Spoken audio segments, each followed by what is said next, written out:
This is where the fun begins.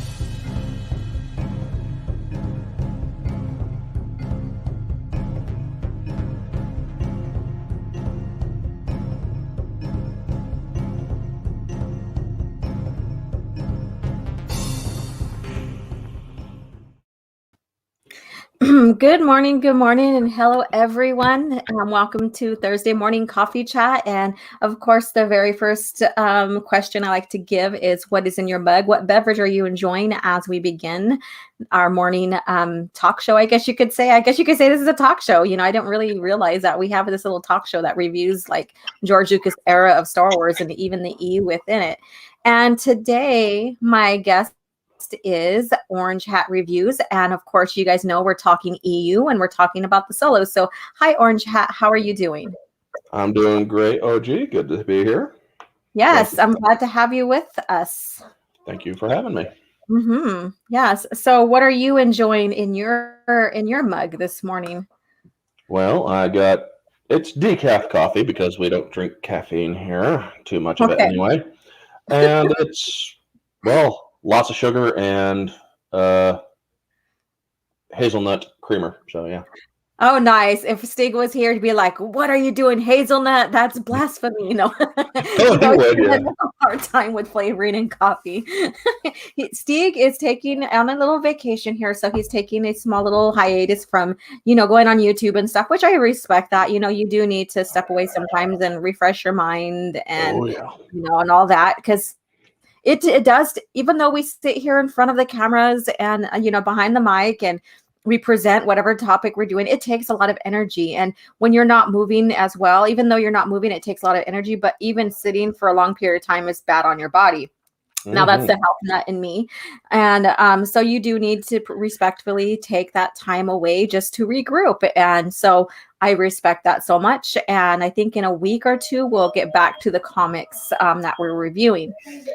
So Stig is in here in thought and in heart, but he's taking his break right now, and so I respect that. And today our discussion is the solos, and I did ask people in the chat who are their favorite solos. And Orange Hat, who is your favorite solo? Anakin. Okay, so just expand on a little bit more before we move on. Anakin, when I was introduced to the full extended solo family because I didn't read all the books in order. So I was introduced into the kids during the Yuzong Vong invasion. Okay. And it was very clear in the novel where Anakin dies that he was by far the most powerful Skywalker. Or Solo, even though he is part Skywalker. He was holding his body together with the Force. With the light side of the Force, where usually that is only been a dark side trait. But he also managed to use Yuzong Vong, quote unquote, tech. Yeah. To use his lightsaber. Yeah. This kid is basically his grandfather balanced. What his grandfather could have been. Yeah. Is where Jason has the Force abilities and the prowess, and actually, kind of followed his grandfather down that path. Jaina is kind of the flipped or opposite side of that coin, but where then you get Anakin, who is literally like the balance point. Yeah. And it's like, holy smokes, this kid is basically Anakin Skywalker, just born from a solo. But it is so great that he's also the most tragic one too, because of how and the circumstances that led to his death. Yeah, and we'll get to that as we get down that arc and stuff. Yeah, he does have a tragic, and I remember when I read it in Star by Star, and seeing people's comments on Star Wars chats and stuff about Anakin Solo and his death and stuff. People weren't too happy with that. No, honestly, I'm like, you just killed a Skywalker. Well, yeah, but you kill the main character. That's the thing with New Jedi Order. New Jedi Order that timeline, that era was not afraid to go dark and show death, even within the Skywalker family. And I think that's what the Star Wars franchise needed, because Skywalkers are not invincible. They're not, all that. They're not, like these superheroes that can't be defeated, blah, blah, blah. And we need tragedy. And yes, the tragedy did happen to a very well-liked character. And I think that's what makes the story even more deep and dark. Not only that, but also in the first book, but we'll get to that too. We should the Solos also do have one extra family member in here that's not in the list on the screen here. Yeah. But Chewbacca is a Solo. Well, no, not only that, but no, there's a few other missing. There's Lalana. There is what's her name from the I didn't put on the Fell Solos and the Solos from Legacy either. So I just did the immediate family, and not to disrespect Chewie or anything like that. So we have Miss Martin Muse is here. Hello, away with her classic rose. I hope you're doing well, darling. And then Dark Shadow Logan, hail everyone. And then we have Real Kim Shady. We out here early for a very special day. Yes, it's about the Solos, all about the Solos and George's era, pre-buyout. We may go into a little bit of, Disney Star Wars when it comes to the Solos, but this is about the original classic Solo family. The originals are always 100 times or maybe 1,000 times better, depending on who you are. The originals are always better, So Snail Messiah, hello all, and all hail me. I am pretty awesome. Yes, you're awesome, and thank you for coming in. And 1 minute. Okay, that's probably, he was looking for time. And then I asked everybody, my question's right here. Yep. I asked everybody, who is your favorite Solo? Let's see if we got any responses. Let's see here. I have to get my mouse reconnected. And let's see who we have. Okay, so Harrison. So basically Han is the favorite, of course. There's a lot of people who will probably say Han. Do people have to realize that there are different Solos? Like Han comes from a lineage that goes all the way back into Corellian's history of being settled by humans. And so we will get into that as well. And it's not just the Solos outright. It's also the Sal Solos as well. Thrak and Sal Solo. Exactly. And then Asia, hello. I love Jason Solo. Yeah, he was another very tragic character as well. I mean, the Solo family is so, they're so deep. There's so much history in there, so much to talk about. And hey, Stephanie, how are you doing? Hey, long time no see, darling. I hope you're doing well. Indeed. Great to see you, Steph. Yes, and Sal Messiah, hazelnut creamer makes coffee taste like Nutella. Not a favorite of mine. Oh, everybody has their likes and dislikes when it comes to like flavoring coffee and all that. Never tried Nutella, honestly. Well, actually, I did, but I never liked it. Yeah, you never liked it, so you don't like the hazelnut. Hazelnut and chocolate? No. Okay, yeah. That's just an abomination. Oh, no. I love that. I can eat that with a spoon. It's so it's so nice. It's not good for you either. For me, it's probably the American version of Vegemite. Oh. All right. And Stephanie, I'd be here. Yes, talking about Han Solo and the Solos. Heck yeah. I wouldn't expect any less of you. Jane Theory, hey, finally made another episode. Thank you so much. And of course, I guessed right, Han. Of course. I remember when they were developing Han in like the sequel trilogy or the Disney trilogy, and even in the novels, oh my God, just to see her rant and rage about what they have done to him in the oh my God. Yes. I mean, she could have reached through and strangled someone. Stephanie has a way, her rage has a way of transcending space and time. Let's just put it that way. Yes. Her rage can be felt across the country. Yeah. I was like, ooh, yeah. So and like when he when he in the book, I forgot the name of the book, but anyways, where Han basically takes Luke's medal from Yavin and Yes. sells it for booze. Holy shit, that was like that's his best friend and his brother-in-law. He doesn't do that shit. He's not that kind of person. Also, how the hell would he have gotten it? It's like, are you kidding me? Yeah, so when Disney went after the main characters and started their hideous defamation game, it angered so many of us. Believe me, when I heard about it, I did a video on it. It's like, you guys are making him a deadbeat dad. He's selling his best friend. Are you guys out of your... What is your beef? This is the original OG group of Star Wars characters. Yeah. And you got to demean them to make these new ones look good. You're not making the new ones look good. You're just demeaning the old ones. Yeah, and the thing is, they have a template to look at to how they were created in the original Star Wars. And they totally did the opposite. If you look at every single arc that are you okay there? Yeah, I'm good.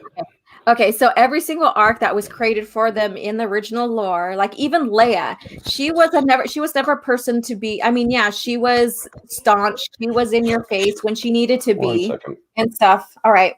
And but she never physically harmed or meant to harm or slap any of her friends, including her brother or her husband and stuff like that. And now they did the total opposite. So I think that's tragic how they treated the characters.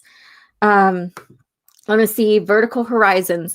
Morning, OG, Orange Hat and chat. Glad I'm able to catch a live show. Yes, I'm glad you are here. And let's see. Stig Kenobi, hello. Lucas Era did Han right. Yes, they did.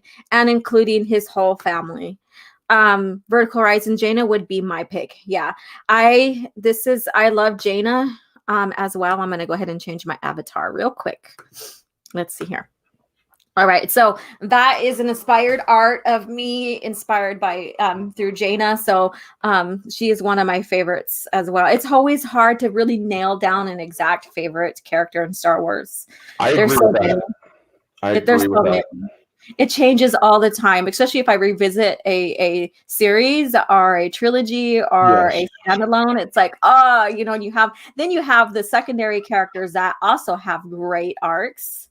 And so it's really hard to choose, it is. So there was another person in this chat, something Salamarian, and so like that person's definitely an EU fan. Yeah. Yeah. Stig, Kenobi, Hannah, and Jaina are tied as my favorite solos for me. Oh, nice. Jaina is so much like her father. She is. She has her piloting skills are pretty much second to none when it comes to the other kids. Well as, or even as good as Jason was, it's like you aren't matching Jaina in a dogfight. Yeah, exactly. She's got her piloting skills from both sides. It's like she got the best from both sides, so she's amazing. Let's see here. Solo Assassin, what coffee would Han Solo drink? Probably something dark and like dark coffee, black coffee, straight up, I think. Well, they don't have coffee in Star Wars, believe it or not. What they have is actually called steam caff. Yeah, like caff. That's why you use caff, or you grab your caff or whatever. It's made to think it's similar or like coffee, but it's not coffee like in our sense, I guess you could say. Yeah, showers showers are called Sanasteens. Yeah, Sanasteens is the bathroom. Yeah. That is one of the best things about George Lucas era Star Wars. He actually took the time to make it not about earthly concepts. He made things like steam caff, Durasteel. Sure, you got steel, but it's kind of stronger than that. You got freaking that see-through plastic one. I can't remember what they called it. Oh yeah, I know what you're talking about though. Yeah. But yeah, they have, or he really had a way of doing it where none of you can identify with it, but it's definitely something that's not of our world. And I would love to actually see what a Sanasteen. I mean, they kind of have them here in Earth, but it's not what you would think. Yeah, it's amazing, like the creativity that was put into Star Wars just to make it similar but not like our world. Exactly. And so I just love the creativity. I just love how, how open they were to explore differences. Exactly. But Mhm. Disney, with their total non-existent creativity, they actually had to. Is Orange broadcasting via World War II radio? No, I'm on my laptop. Yeah. I know your voice sounds like not digital, but it sounds like radio, I guess you could say, where it has a little bit of that. Let me see if I can do something about that, Yeah. because I do have a camera that also has a built-in microphone. It Mhm. might work. So let's Yeah. see about it. Okay, I'm gonna pull up an image here. Yeah, so Star Wars very creative with like original Star Wars. Now in Disney, like it's funny how like one of the novels, I think it was, or maybe it was a comic, had Han build a kitchen on the Falcon for Leia, Yep. and I thought that was stupid because Han's freight does have a kitchen. It may not be called a kitchen, but because it's a freight and it travels long distances, of course they're going to have means to cook food.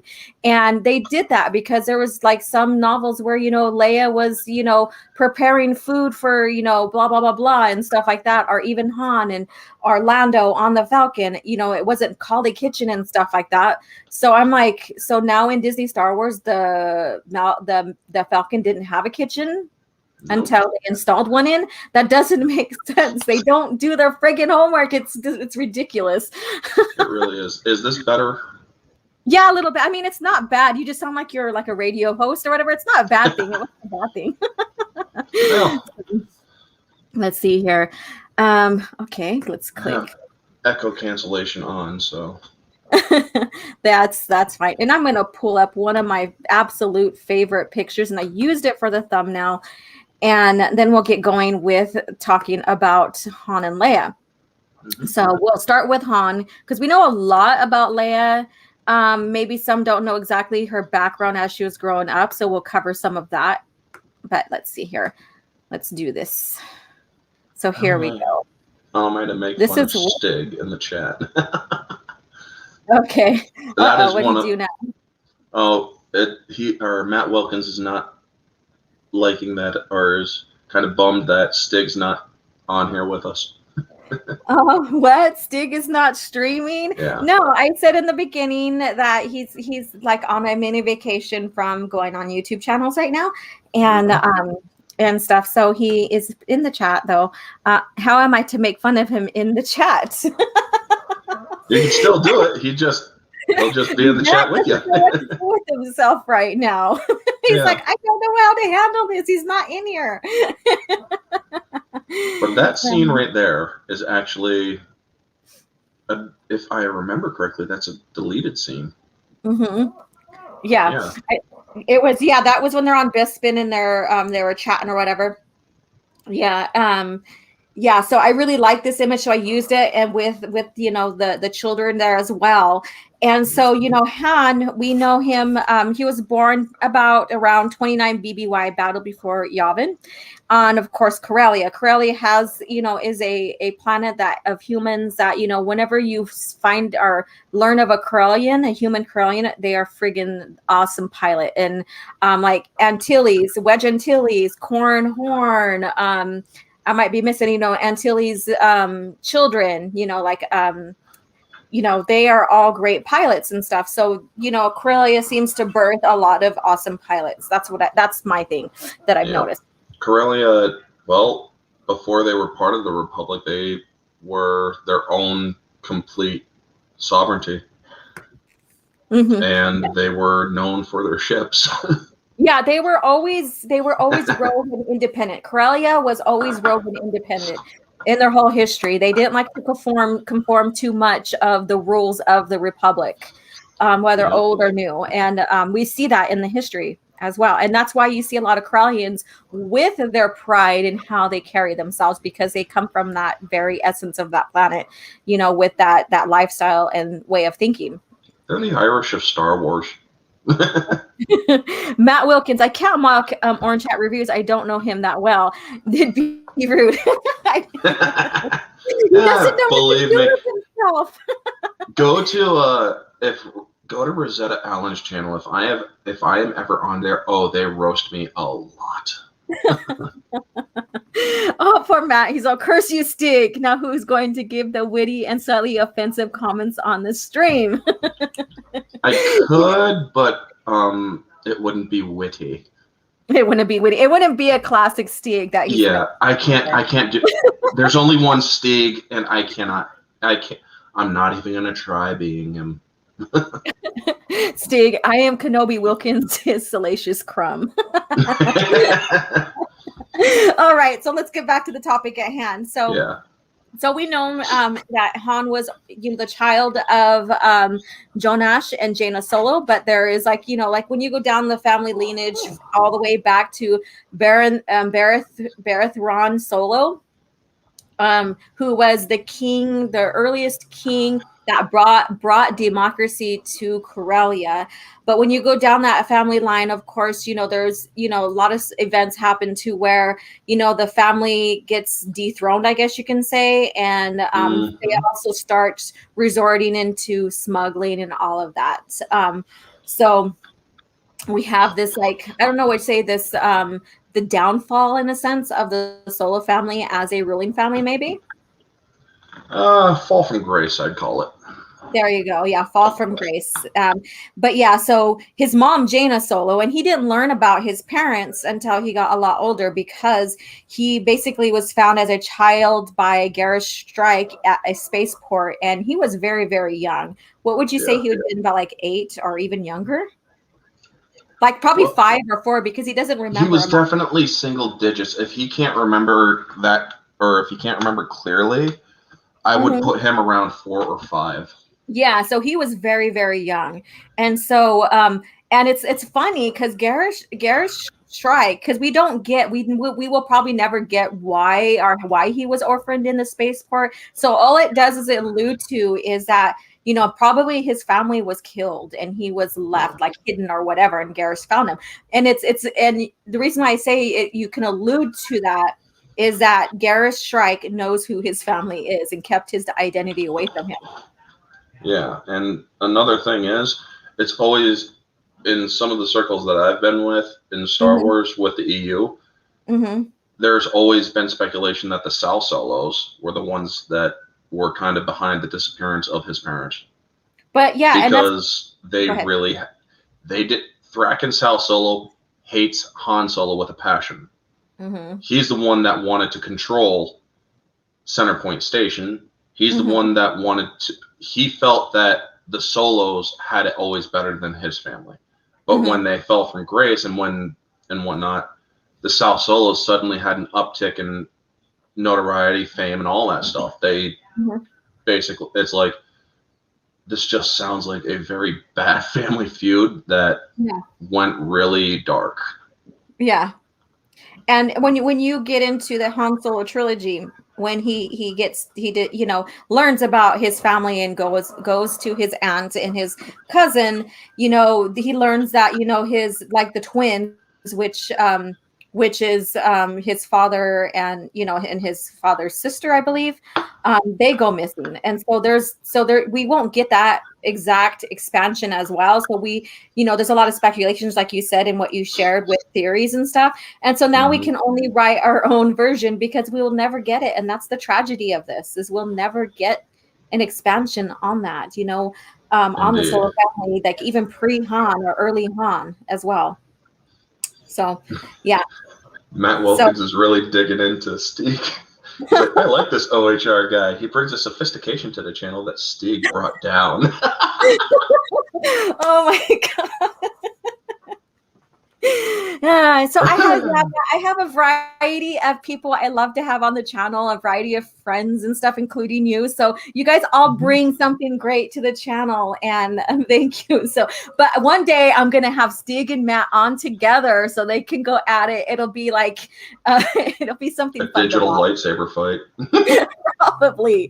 Let's see here. And then Stig says Wilkins sits on his hands during streams, and we all know where his stuff is. Savage. Oh Lord. Okay. All right. Going back to that. Yeah. So we have Gareth Shrike, basically, I guess you can say, and I say this with quotations, raising Han, and he sees him as, because Han's a very smart guy, even though he didn't get the education like most kids would if they had their family structure in Star Wars. Very intelligent, very good pilot, and it's instinct to him.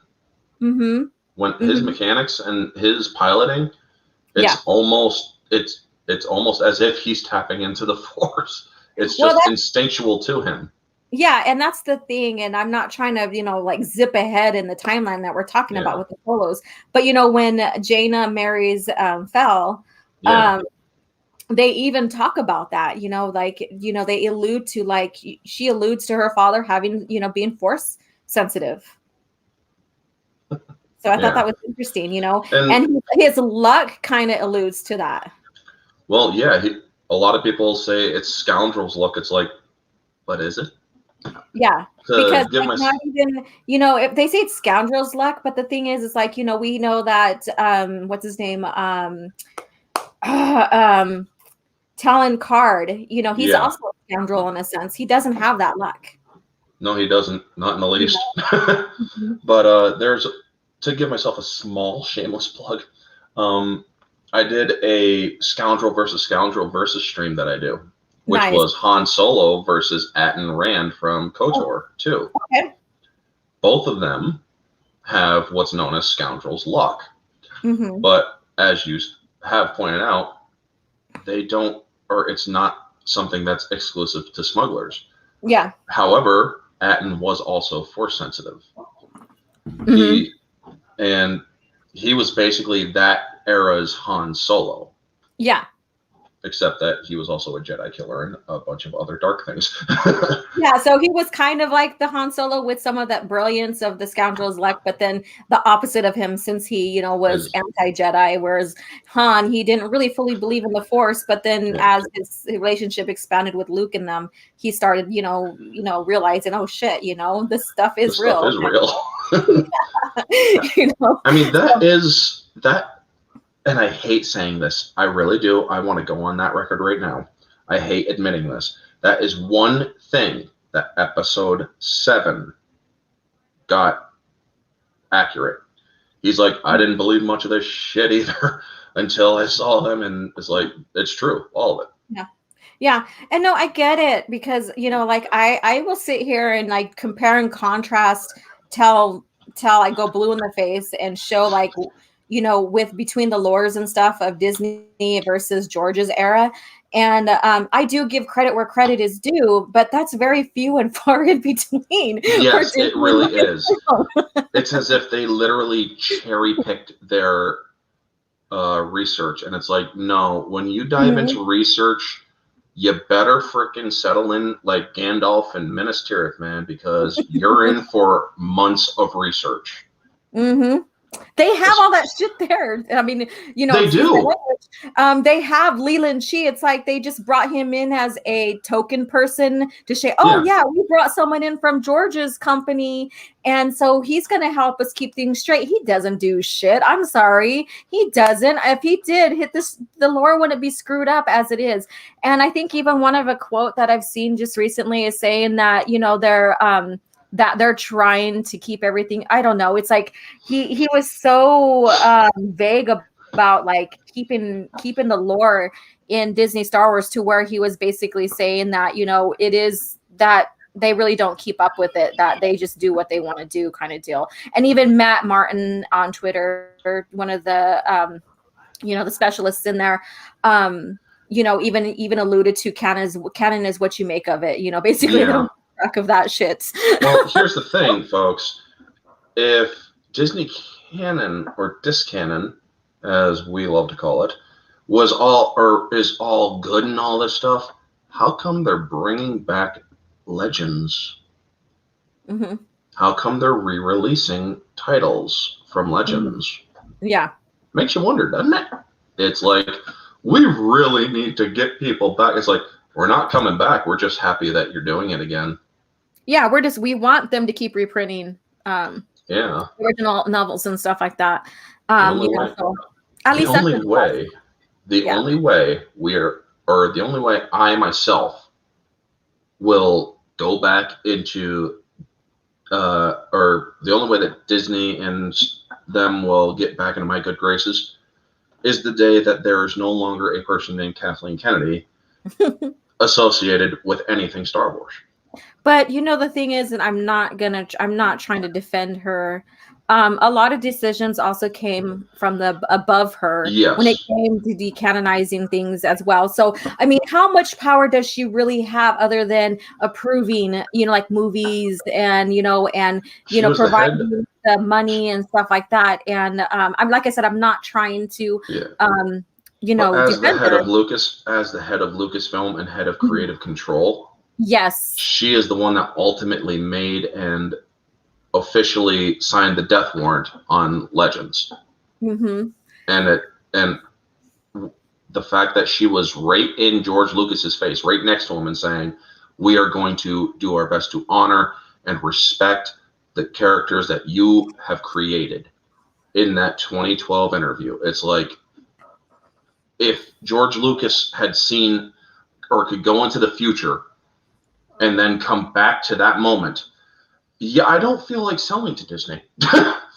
It's like, this is what becomes of seriously, somebody needs to Scrooge him, like Christmas Carol him. Yeah. All right, so let's get back to the main topic here. So, Soul Assassin, basically, no, that's okay. There's no such thing as luck, and then that's Kenobi. So, there's only the Force, and that's Kenobi's theory as well. Scoundrel's Luck in KOTOR is a games mechanic thing. It is a scoundrel feat from the RPG book. Yes. Yes, but the thing is, between the game and between the lore, there is something to be had there. Because think about it. Solo killed an Emperor clone. It's not that easy to do. Not with somebody like Palpatine. Exactly. And then Lancer basically says OG Star Wars in the 1990 Star Wars card games. It flat out said, I'm pretty sure he's meaning Baron Fel as Force sensitive, Wedge, and Han also. Yeah, that's the thing. They had levels of it, yes. Yeah, every person in the galaxy has levels of it. I think it's like if you're 7,000, I'm going to just say it, midichlorians, if you have that much or higher, then you can potentially be trained as a Jedi. Some people have very, very little, and some people have, a lot, of course. And then Anakin Skywalker is the one that has most ever. But of course, he is from the Force, basically. He was born of it. Exactly. And then Stieg basically says she sold out. Him and Filoni sucked up to KK to keep their jobs. Yeah. So there we go. I'm still wondering what her middle name is. I have no idea, but it's kind of I have a thought it might be Karen with a K. Karen, not the Karen. All right, so let's get back to Han. And so we already discussed a little bit more about, Han having other family members, including his aunt Tion Solo and cousin Thraken Sal Solo, which, you kind of, gave a theory about, the family drama and what could have happened during that time frame when, the family started falling apart with his father and his twin and all that. Yep, he was a bad egg. And and I was looking up this morning about, because I know there's a Skywalker family tree that includes all the Solos, like most of them, but it doesn't include like the Solos before Han.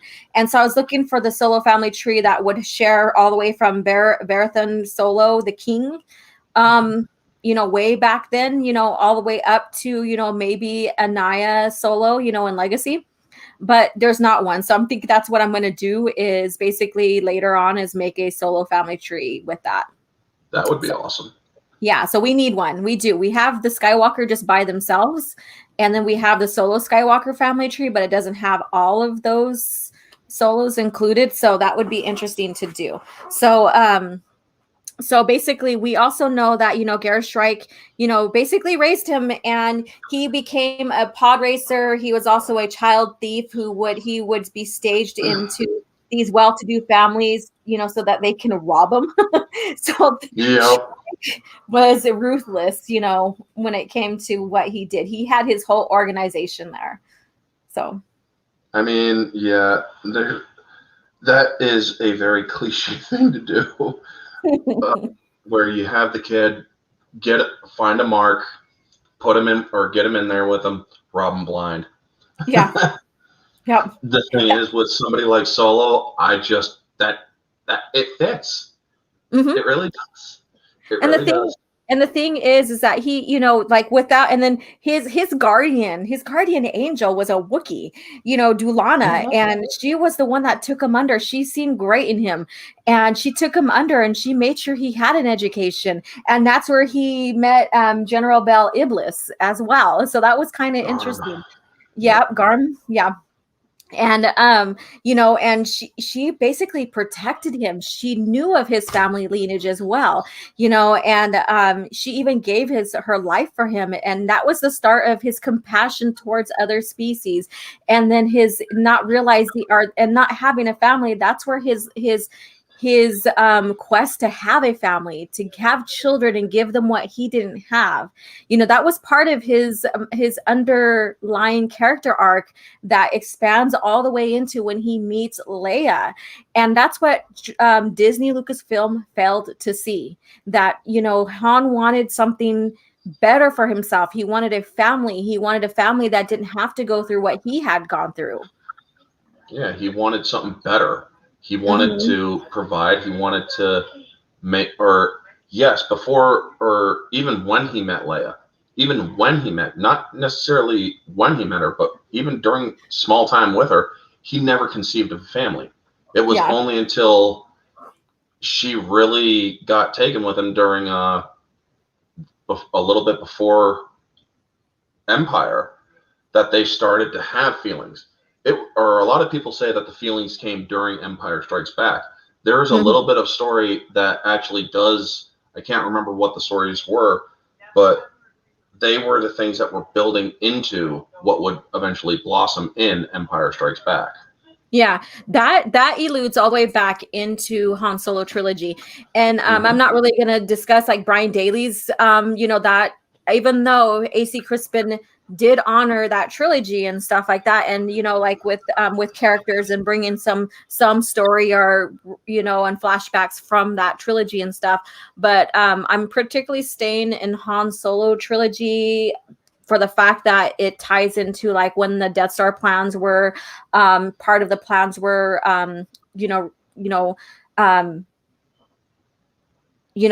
from the Empire and all of that. But in the trilogy, basically Han does sit back and realize that he does want a family, and that he hopes to have a family someday. He hopes to make something better for himself, and that's why he goes into the Imperial Navy. Yep. Because he wants something better for himself. Yeah, he wanted to basically be more than what he was. And admittedly, I do not know as much, or what I do remember of his career as a political Navy Imperial, was basically the end of it. Or when he met Chewie and refused to kill Chewie. Yeah. So what happened is that him and Theron, what was her name? Theron. Well, his girlfriend. I didn't write the name down. But anyway, so after he broke up with his girlfriend, he basically is like he went into the Navy. So they tried to, when you watch Solo, I didn't watch it, but there's hints of like the trilogy Han Solo trilogy in Solo movie, but it's also bastardized. Okay, so very much. Yeah, because I'm pretty sure Han and Chewie never showered together. They never showered together. That's not how they met. Exactly. There's a. I'm getting flashbacks here, man. Sorry, I got PTSD from that movie. It's like, how dare you freaking make this movie? Yeah, her name was Bria Theron. So after their breakup, because he did rescue her from, you know, basically a cult, you know, and just to make a long story short.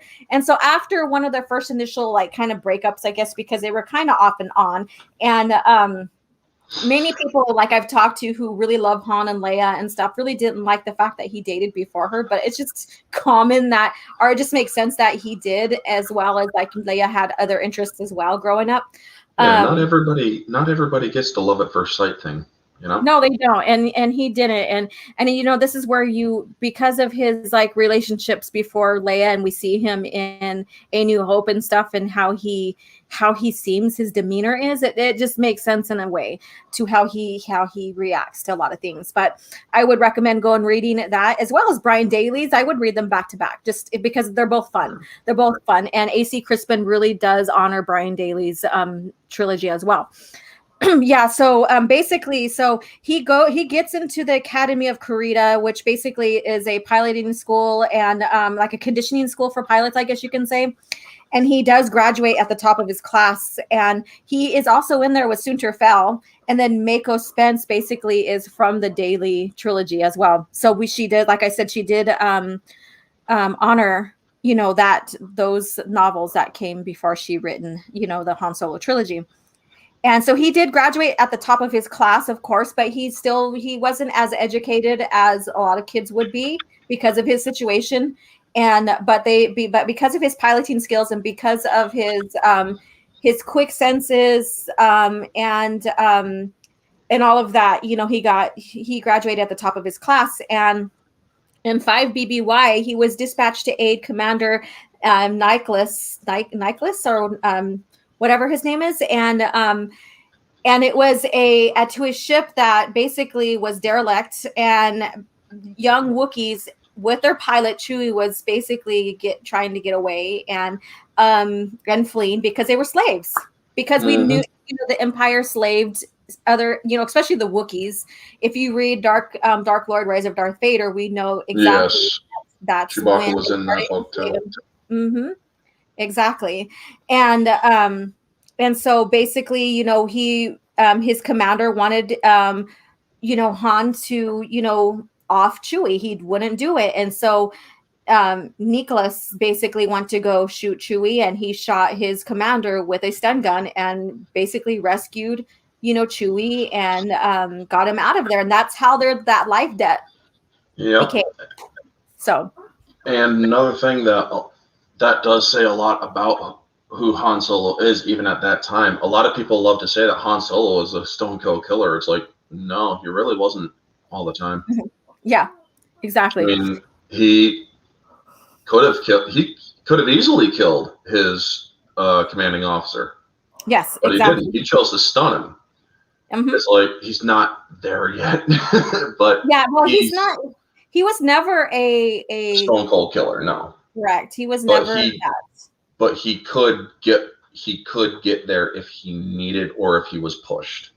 Exactly. And believe me, there was a couple of times he was pushed. Oh yeah, like the New Jedi Order. Oh my God, like the series thing.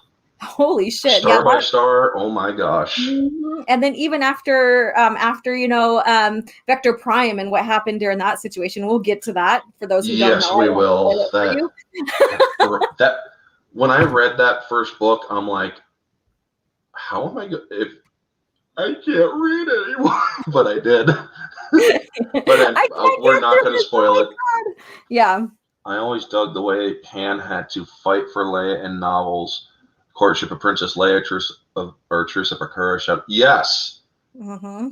Because Courtship of Princess Leia. Oh my gosh, man. he cheated, but he also did it with style. Well, yeah, of course. He's not this he's not just the scoundrel that everybody thinks he is.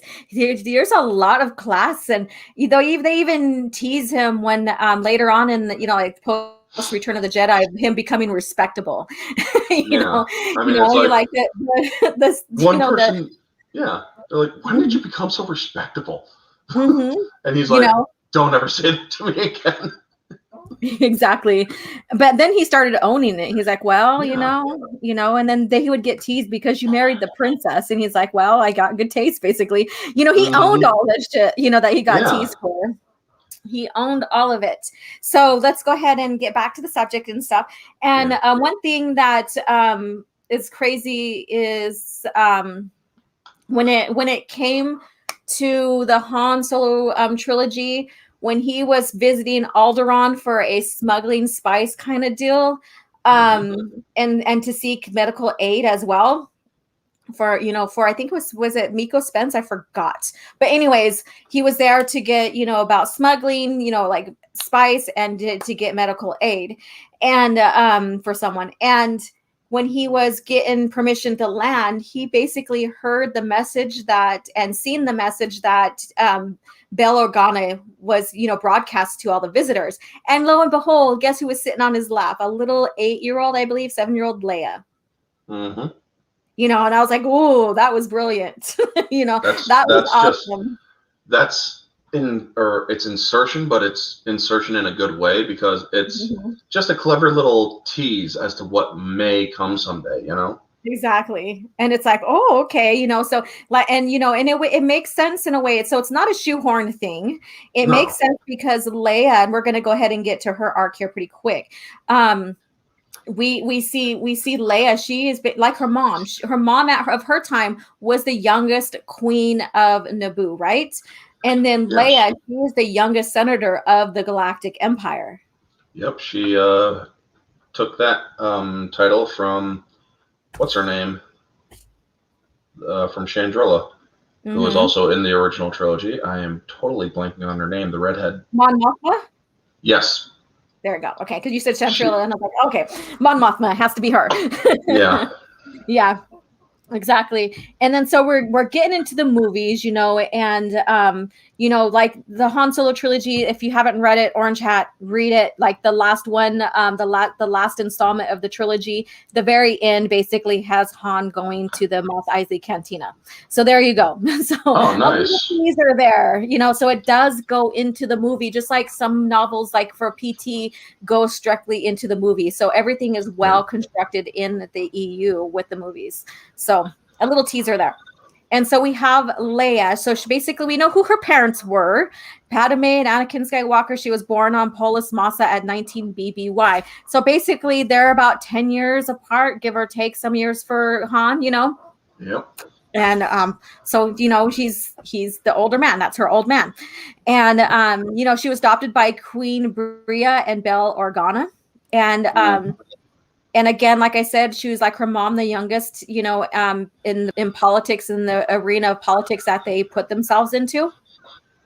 Yep. And she had a large family under her father. So basically, one of the like influencing person that's not necessarily a family member, but this has ties back to Amidala, her mom, is Sila Seshan. I guess I might have said her name wrong, but that was her mentor and friend. That was a mentor and friend of Amidala who worked for Bail and them.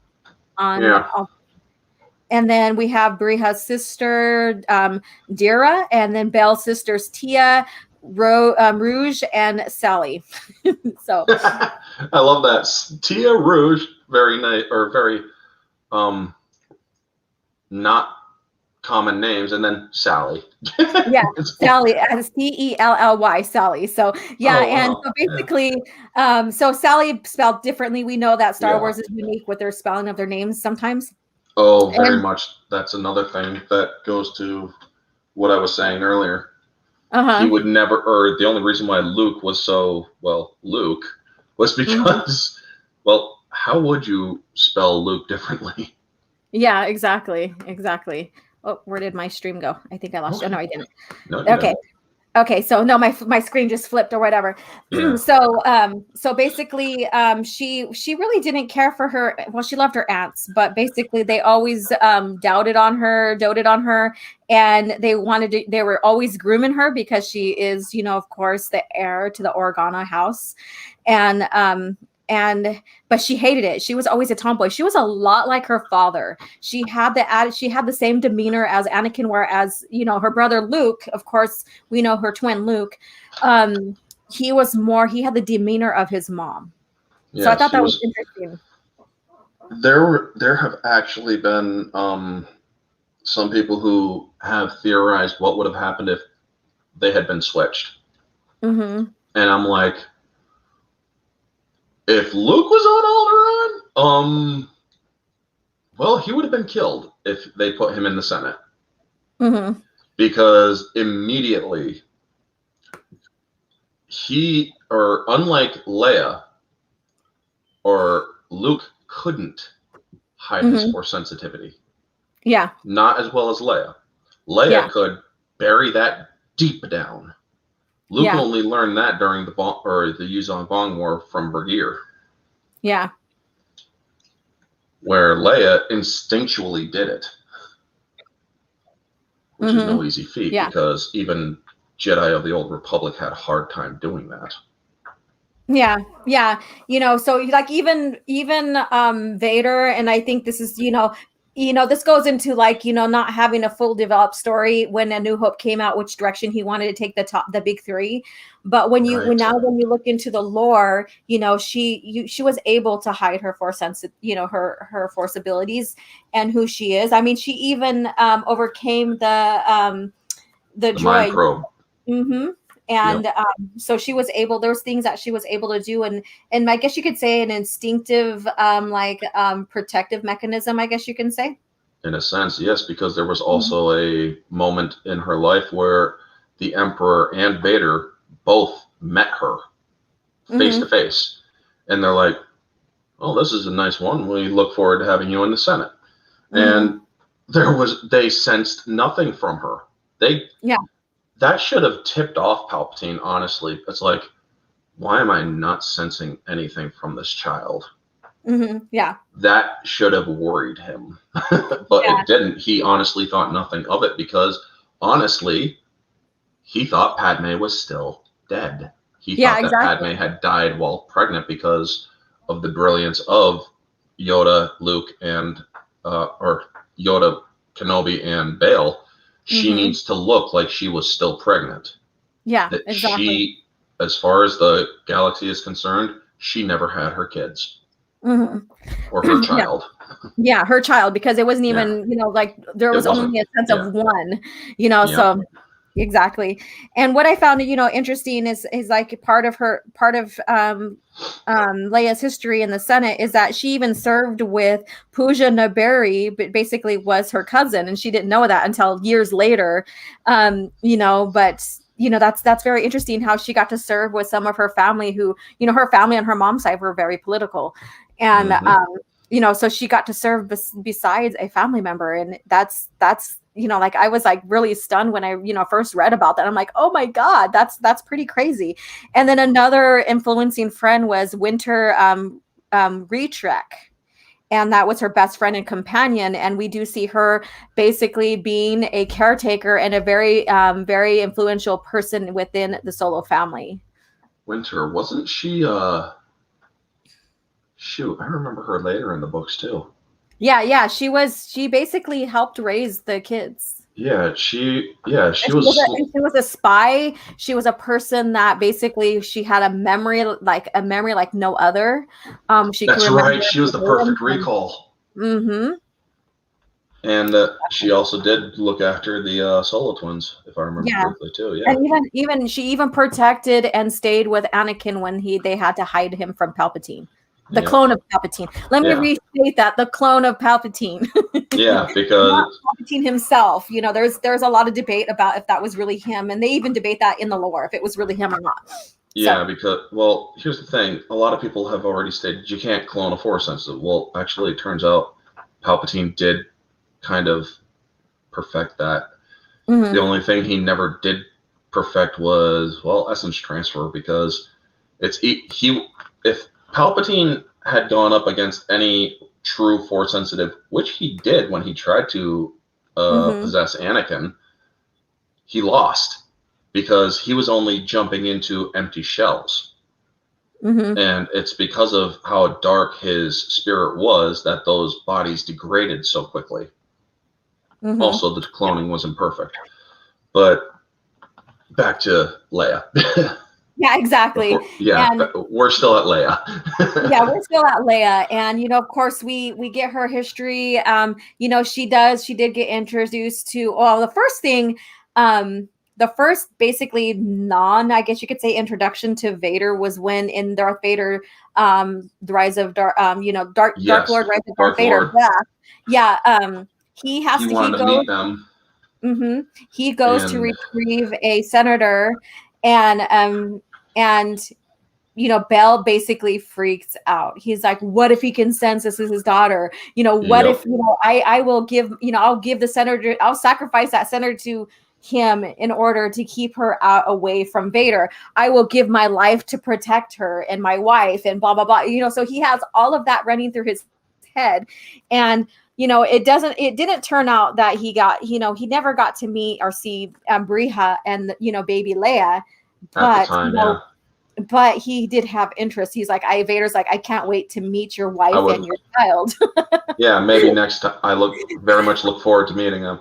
But it was by happenstance that the one droid, along with the other droid that did get the memory wipe, but the one droid that didn't was the one that freaked the baby out. Yes, exactly. It was R2. He's like, oh shit, they're going right towards Vader. Time to freak the baby out. He just he screeches so loud. And it's like, what the hell? Yeah. That was such a funny moment in that moment. Honey, I can't. Or a couple of droids just freaked out the baby, so we can't really join you. Yeah, exactly. I got to calm her down because she's freaking out like crazy. Yeah, and so next time then. That was like perfect, and you know, that was another moment of realizing, oh shit, you know, R2 seen everything. He knew everything, and when you get into Darkness trilogy is when he starts to malfunction because he has so much memory in his deep core memory that he starts malfunctioning, and he starts revealing, you know, like scenes from, you know, between Anakin, Padme, and Clone stuff. War. Yeah, he wasn't that because of it was because of one of the Twilight twins from the Yuzong Vong War. She had coding from his original manufacturers, and she was slowly giving them to Luke, and R2 hated him for that because it was a violation of his ability to free will. Yeah, people don't realize that R2 was very sentient in the later years, to the point where Luke could feel his emotions. Yeah. But we'll get to that on another. That's a different discussion altogether. That's a whole different topic. Yeah, that's a whole different topic that could be expanded on with, and then how Disney took that in such a weird way as well. Yes, truly. This photo you got up here was from Force Unleashed. It was the ending of Force Unleashed. Yep, how they got their emblem for the New Republic. It was the Garrick family, Garrick family crest. Exactly. And so going back to Leia and all that, yeah, so you know, that was one of the moments, and another moment was when she got introduced as a young girl to Palpatine, and Vader was there, and Tarkin was there, and you know, we hear Palpatine like telling Leia, oh, you have, you know, demeanor like your father and stuff like that. And people thought and alluded that he was meaning, you know, Vader, but he did not know who she was. No. Because he knew he would wanted her, you know, as an acolyte, like a dark side acolyte and stuff like that. You know, honestly, he would have killed her. Probably that. Palpatine would have killed her because he would have realized she's too powerful. If I can't, or if he ever found out that she was Vader's daughter, it's like, sorry, she's dead. I cannot feel her. Or she resisted torture and mind control. Yeah. She's more powerful than you. No. Mm-hmm. Yeah. He would have killed her outright. That's my opinion on it. Yeah, but and during that visit or during that time frame or whatever, she also witnesses how the Empire treats aliens, and that's where she starts getting more into the political rebellion side of her, because she hated how they were treated. And I'm not going to get too much into that story, but basically during that time frame is when she realized that the Empire is very xenophobic. She doesn't agree with it. She doesn't agree with the stance that Palpatine has and the hold that he has on the galaxy. And so she begins her her plight in the rebellion as one of the influential leaders. And I think Belle already knew that was going to happen because of who she was born to. Mm-hmm. He would have or he wanted her to get into the rebellion organically, because he's like, we'll get you into politics. He had to be anonymous. He had to comply. He had to be anonymous. He had to keep her anonymous in her identity. And he knew from their talk with Obi-Wan and Yoda that when the time is right, they'll know when the time is right, basically when to start taking action. And he knew if she went into politics and saw what was going on, she would never stand for it. Mm-hmm. Yeah. She's too much like her mother, very compassionate. Padme tried saving planets. It's just, well, in some ways she did, in some ways she didn't. Yeah. That ordeal is very tragic when, because, like Palpatine played everyone, even Padme, he played her, he played the galaxy, he played the Jedi, he constructed both sides of the war. I mean, he had put everything into place, into motion. Very brilliant. He was a master marionette. Mm-hmm, exactly. And so then we get her story to where, she gets the plans transmitted to her above Topra. Was it Topra or whatever that planet is? I think I said it wrong.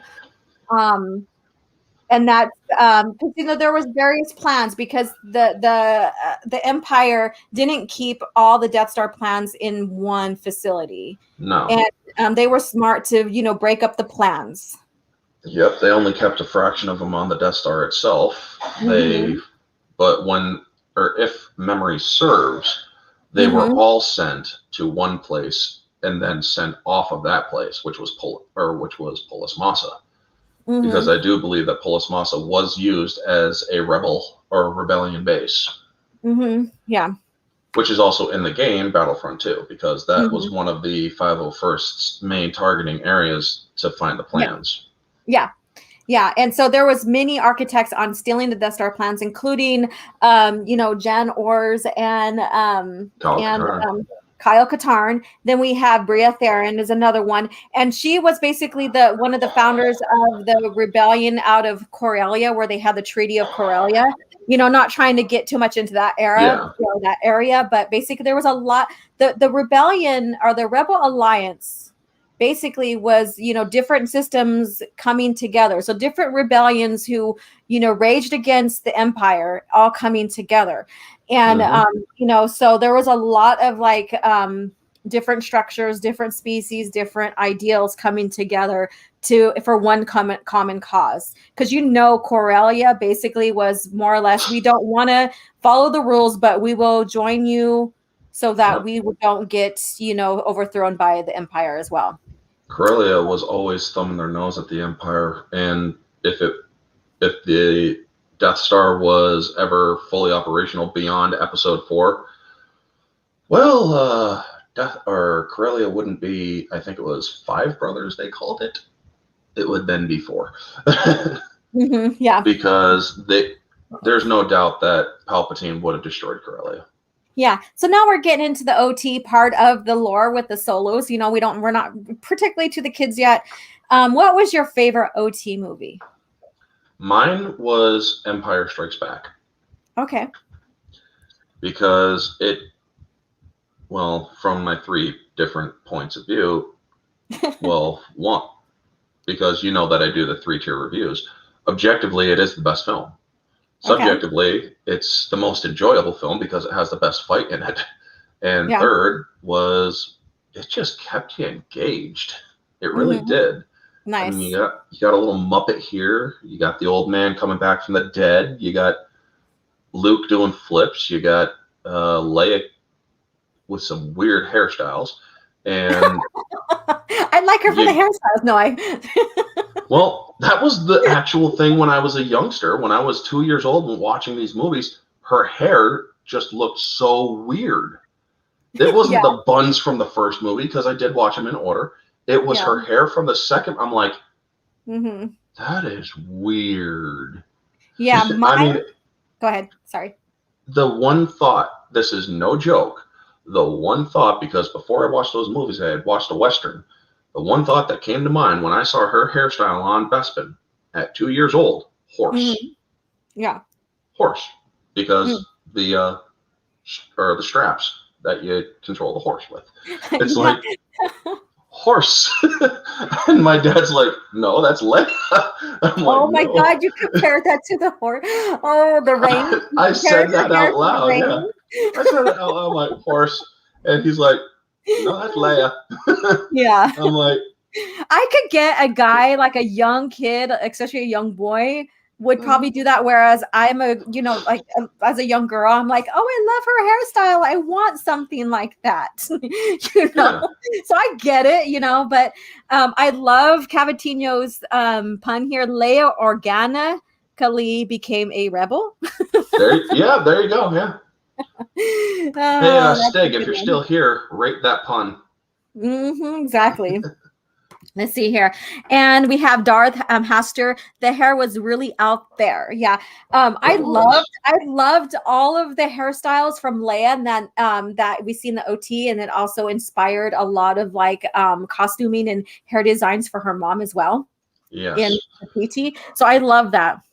And then in one of the craziest things they did in Clone Wars with Padme, they gave her headpieces that looked like her hair.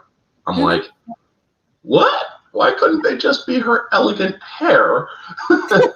I get it, because it was part of her her royalty demeanor and her outfitting and stuff like that and all that. So we get into the OT here, and of course we get when Han meets Luke, and then they go rescue the princess, and that's the start of the push and pull between their relationship. We have the classical courtship beginning. The fight on Hoth, the hallway fight, it is freaking hilarious. Yes. Come on. Come on. You better off kissing a You're imagining things. Am I? Then why are you following me? Afraid I was going to leave without giving you a goodbye kiss? I'd just as soon kiss a Wookiee. I can arrange that. I could use a good kiss. Yes. Everybody's looking at her like, and he's like, when he walks away after saying that, the look on her face is priceless. She's like, oh my God, you didn't just say that. Yes. And Stephanie's right. It's verbal foreplay. And the thing is, classical courtship and banter, romance banter that you would see before today, people would take that as harassment. Yes, nowadays. It's so friggin' sad. People will he's just harassing her. He's, blah, blah, blah, blah. They would just. And they did that. They don't know the difference between, when you start getting involved with someone, you do have that back and forth to where you would piss each other off sometimes and have that, but then you still have that attraction. Mm-hmm. She, as much as she totally detested him she was denying. Hoth, yeah. She was denying her emotions, her feeling towards him, and he was calling it out. He's like, "No, we have this relationship. Quit denying it." Blah blah blah. And she's she's so into you're wrong kind of deal, even though he was right. So they have that push and pull. Exactly, and in a way, it kind of mirrors Padme and Anakin's, because Anakin does know that it's there. And yes, he's madly in love with Padme, and she does kind of reciprocate, but she was trying to she was coming up with excuse after excuse. Yeah. We can't do it. It's impossible. You're a Jedi. I'm a senator. That's not gonna work. Yeah. But, and then I keep recommending in this book when you want to journey more into like all the structures within the OT, yes, including Han and stuff. But the book that I'm talking about is The Magic of Myths. It goes on with Luke's hero's journey. It has Han's journey, hero's journey. yes. It has Leia's feminine journey, and it does talk about their romance in there as well. It breaks it down. She goes from the staunch, I guess you could say virgin, I guess, just being, and then as she finally accepts her feminine side, and we see her accepting her feminine side in Return of the Jedi, where she's in a dress, her hair is down, she's accepting relationships, she's accepting, her womanhood. Mm-hmm. And Vertical Horizons, his comment that one of the rebel soldiers written in Lucasfilm weirdo authors sees it as harassment in the certain point of view booklet, which is laughable. The thing is that rebel is actually seen in the movie. Mm-hmm. He was the one that was looking over at her as soon as Han walked off screen, going into a different room. Mm-hmm. They just wanted to, well, modernize something that is already a classic myth. Exactly. How can you put them? George made these under classical structures, including the mythos, including the relationships, including the courtships and stuff like that. So how are they now? Well, how are they? We know how they're doing it. I don't get the fact that them changing the context that even by one secondary character changes the whole story that George created within their arc. You can't really bring that stuff into the modern politically correct stage because nothing that is good is politically correct. I'm sorry, that's just the way it is. Yeah. All the best romances were never politically correct. They would be construed as sexual harassment, or if we're going way, way back, well, let's not. It would go into a lot bigger problems, they would see it, or they would say. Yeah. But because that scene on the Falcon where Han just goes all in with Leia and they share that kiss. That is basically, it's like, he's totally pushing that and addressing the chat. Yeah, okay.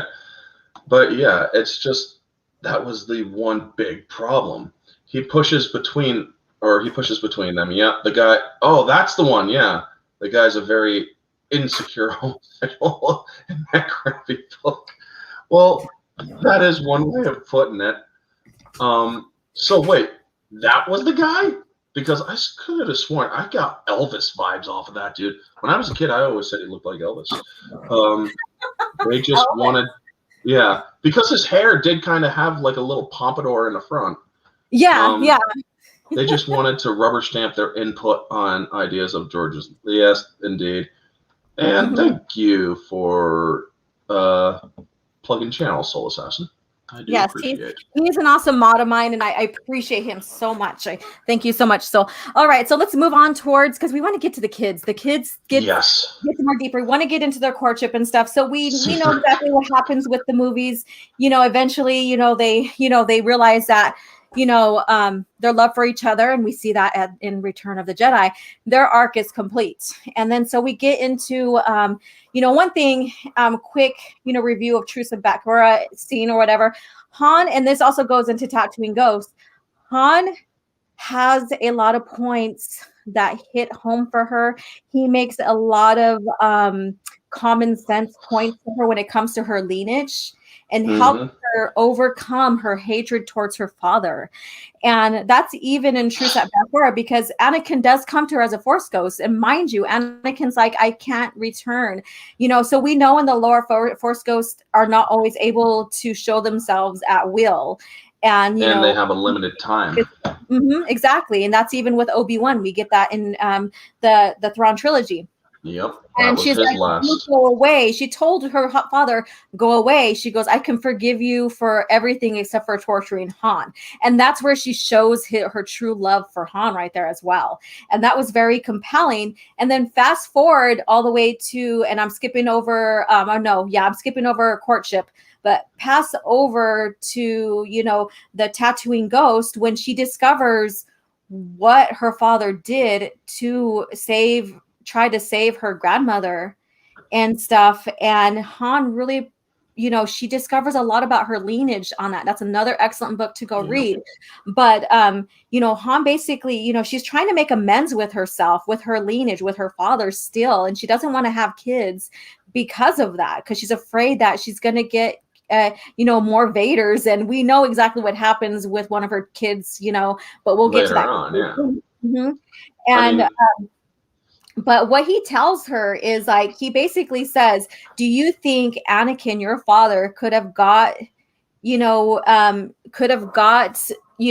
Palpatine if he didn't go dark? Oh yeah, he could have.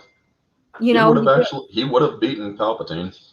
Well, no, what he means is if he didn't turn dark and go and be his apprentice and stuff, do you think he could have really have done what he did? So basically, he's telling her that even though the path of the prophecy wasn't ideal like everybody thought, that was the path he had to take in order to beat Palpatine. Yep, because the thing, or if you think about it, yes, Anakin channeled the dark side when he went after those Tuskens. Mm-hmm. Because he knew, one, he was emotionally out of control because his mother had just died. Yes. But he had a very narrow focus. It's like he knew, he knows that there were traps set out in the dunes. He knew that, or he knows that there are, or he has certain contacts. He knows how to handle Jawas and other things, but he is going to get to his mother. The fact, or that kind of determination, tells you that this is a person who cares deeply, and that kind of caring is an admirable trait. Believe it or not, it's one of the ways that I identify with Anakin Skywalker. I care a lot about those who I consider close friends and family and otherwise. I will literally, if I have to, walk over hot coals for people if it means to helping them in one way or another. Just don't ask me to do it right now because, actually, I would do it right now. It is so cold outside. You're like, I have my limits, but yeah. But so let's go back to courtship real quick, and then we'll get into the kids. Yes. Because leading up to the kids now. So courtship we have, and I don't know if you agree with the direction they were taking Leia in her decisions, but basically she was going to go ahead and make a political marriage stance to help the New Republic, and the Hades Consortium. Yep. Yeah, and Han was like, what the hell? And so Han desperately did what he needed to do to make sure that he still kept his love next to him. He shot her. Yeah. He shot her with her. He didn't shoot her to kill her. He didn't stun her. He shot her with a control gun from the Hades Consortium. That's right. That's right. Okay, I don't know why I was thinking it was a stun, but yes. Yeah, he's like, you're going to marry this dude? He looks like basically, I'm paraphrasing here, folks. He looks like a space Fabio. Yes, he does. I've heard that so many times. Princess Alder. Yeah. It's like, he looks like a freaking space. This dude is just not right for you. She's like, yeah, but I got to think of what's right for you. No, you don't. Blam. It's like, you don't know what's right. I'm going to take you out. Yeah. And but before that, he won a planet that happened to be Dathomir. Exactly. And that's where they go. That's where he steals her and they go. And so he has to really prove himself. And, he basically pisses her off and she's like, what the hell am I going to do with this guy kind of deal?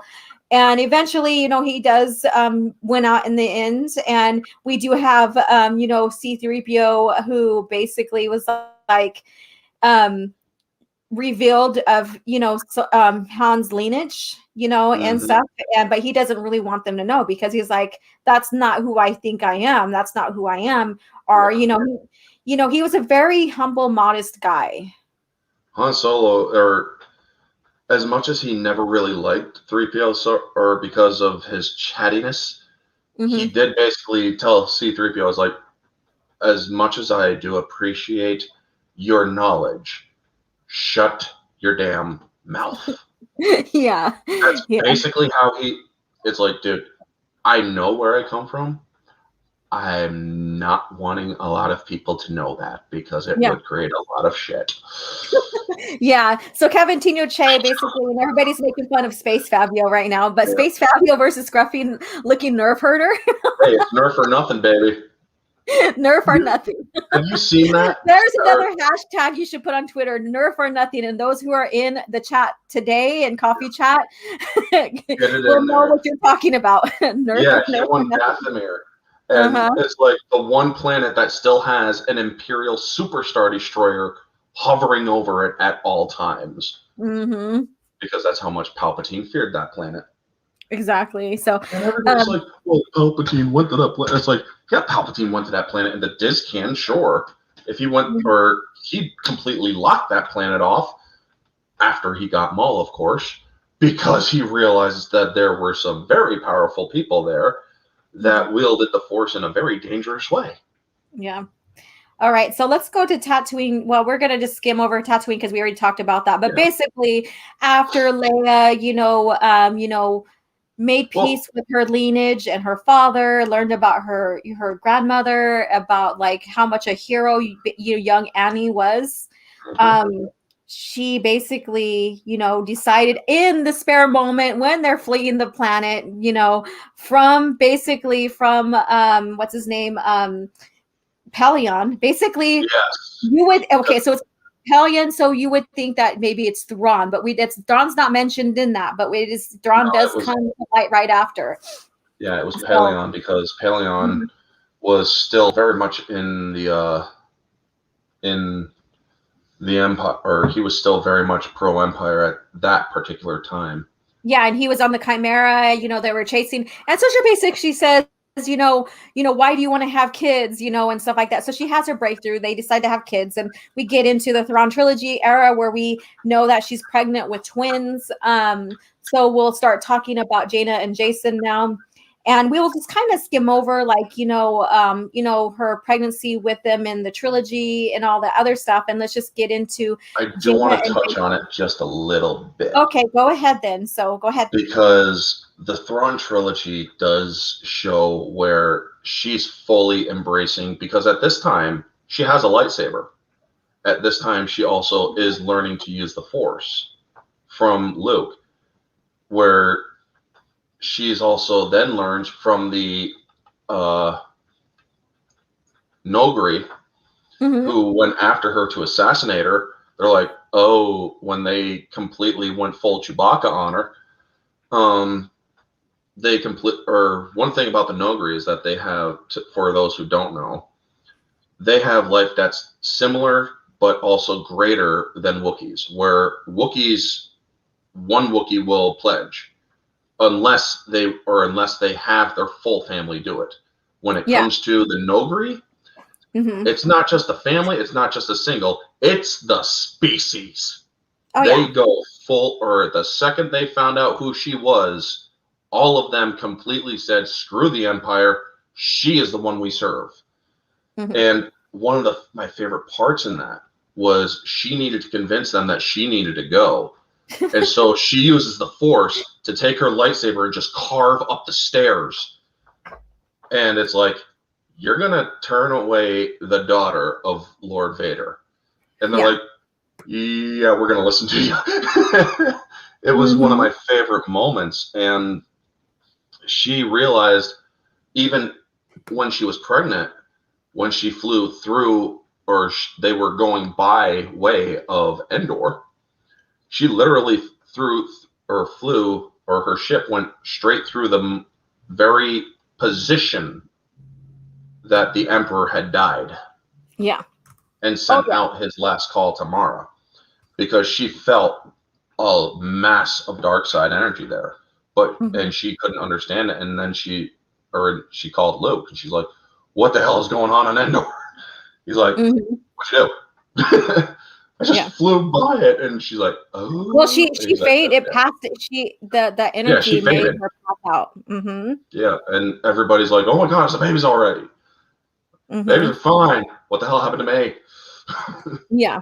But to the kids now, because we got to get to the kids. Yeah, we have to get to the kids. So we have, I'm going to pull up another picture because I think that why aren't you doing that for me? Okay. But anyway, so Jason and Jaina basically were the first of the solo kids. And, and what's so interesting about them is like even Luke and they were so strong in the Force with the heritage. Oh shit, I'm gone. Am I still with you? You're still here. Oh, okay, because it shows in my thing that I'm not in here with you for whatever reason. All right, well, I'll stay. It is. It is She's weird. Force ghosting, folks. I am force ghosting right now. It's crazy. I can't get back to the screen or anything. Wow. Okay. Well, try to dip out and come right back in. I'll keep them all. It is weird because I all my thumbnails shares. Let me close this. Maybe I have a different thing. Oh, it's a different window altogether. Oh my God, that scared me. That was really crazy. Oh, I could pull up another window. Duh, boomer moment here. Okay. All right. So basically, Luke and Luke can feel how strong his niece and nephew are inside the womb, and he basically contemplates like, I've never have a chance to ask this question towards Obi-Wan and stuff, but it just like foreshadows their Force abilities and their future in a sense of what's how they're going to play roles as Jedi. Yep. So so Luke, who is your go ahead. Who's my no, you go first this one. I was gonna say, who is your favorite out of the twins? Out of the twins, it's Jaina. Okay. And no, that's not me being woke. That's just me being honest. Yeah, that's fine. Because the reason why, Jaina, she was quite literally a strong, independent woman, but it's not because of that. It's because she has seen things, done things, fought, and she has, not to get too far ahead of us, gone through so much that most people could, when it comes to being a twin, I have twins in my family. I have also friends who are twins. She has done things that you can't conceive of twins doing. No twin, unless there is or it's a fluke if there is, could ever do what she has done, which is kill her twin. Yeah, exactly. All right. So and again, he really didn't provide her with a choice. Exactly. And so we know how pivotal they are, like all three of the children. We have, we always knew that, like, especially the twins, they were always being kidnapped. And then when Anakin was born, he was part of the kidnap portion, so the Empire, the Remnant always are like some forces, like within the Remnant always wanted these children. And they're always, rescuing them. And then we have the clone emperor that basically was after little Anakin. And we didn't really get much of his birth. We got more attention on the first two children because that was basically, they were the first of Han and Leia's kids. I do remember that Anakin or Han did want to name Anakin originally Han Solo Jr. Yes, exactly. And she's then like, his name's Anakin. Because it was that was the absolute pivotal moment where she's like, I do forgive my father. Exactly.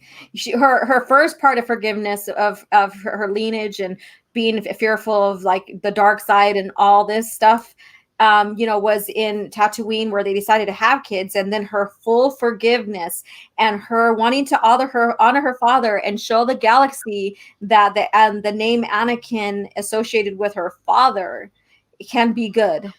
Mm-hmm. And I thought that was a great pivotal moment for her.